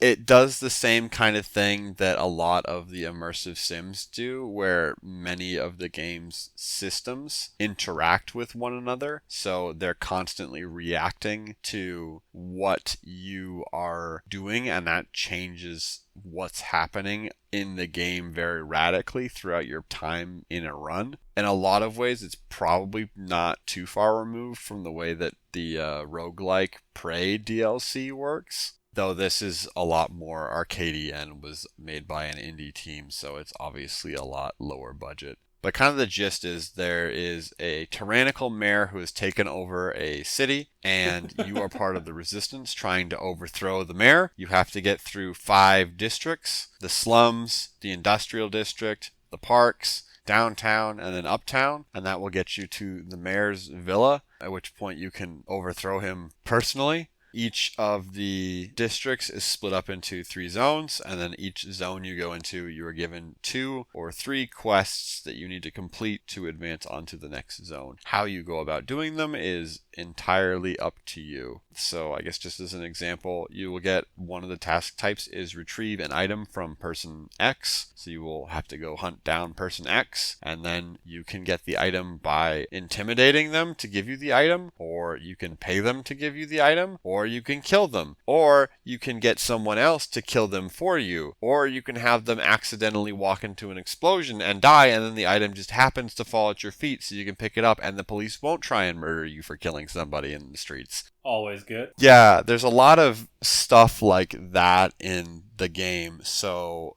I spent a lot of time running around either stealthing my way through stuff or dealing with a bunch of terrible disasters. I think one of my favorite things to do was to get somebody pissed off enough that they would chase me down and try and shoot me, and I would start dancing around the police officers, and then they'd hit the police officers, and then every police officer within like a certain distance of them will just pile drive this person into the sun, and they'll kill them for me. So that means that I don't have to waste my resources or potentially my health getting hit in actual active combat. I can just like let other people deal with the combat for me. So there's like a lot of very interesting and weird interactions that can happen. And like a big part of successfully navigating the game is learning all of what you can do and how certain things will respond to other things, and then just messing around with them or leveraging them such that you can complete your goals without getting your ass kicked. Because there's like very limited amounts of healing and very limited amounts of money, so you can't just like keep buying healing items throughout your run. So like I said, it's fundamentally figuring out how to just not get your ass kicked.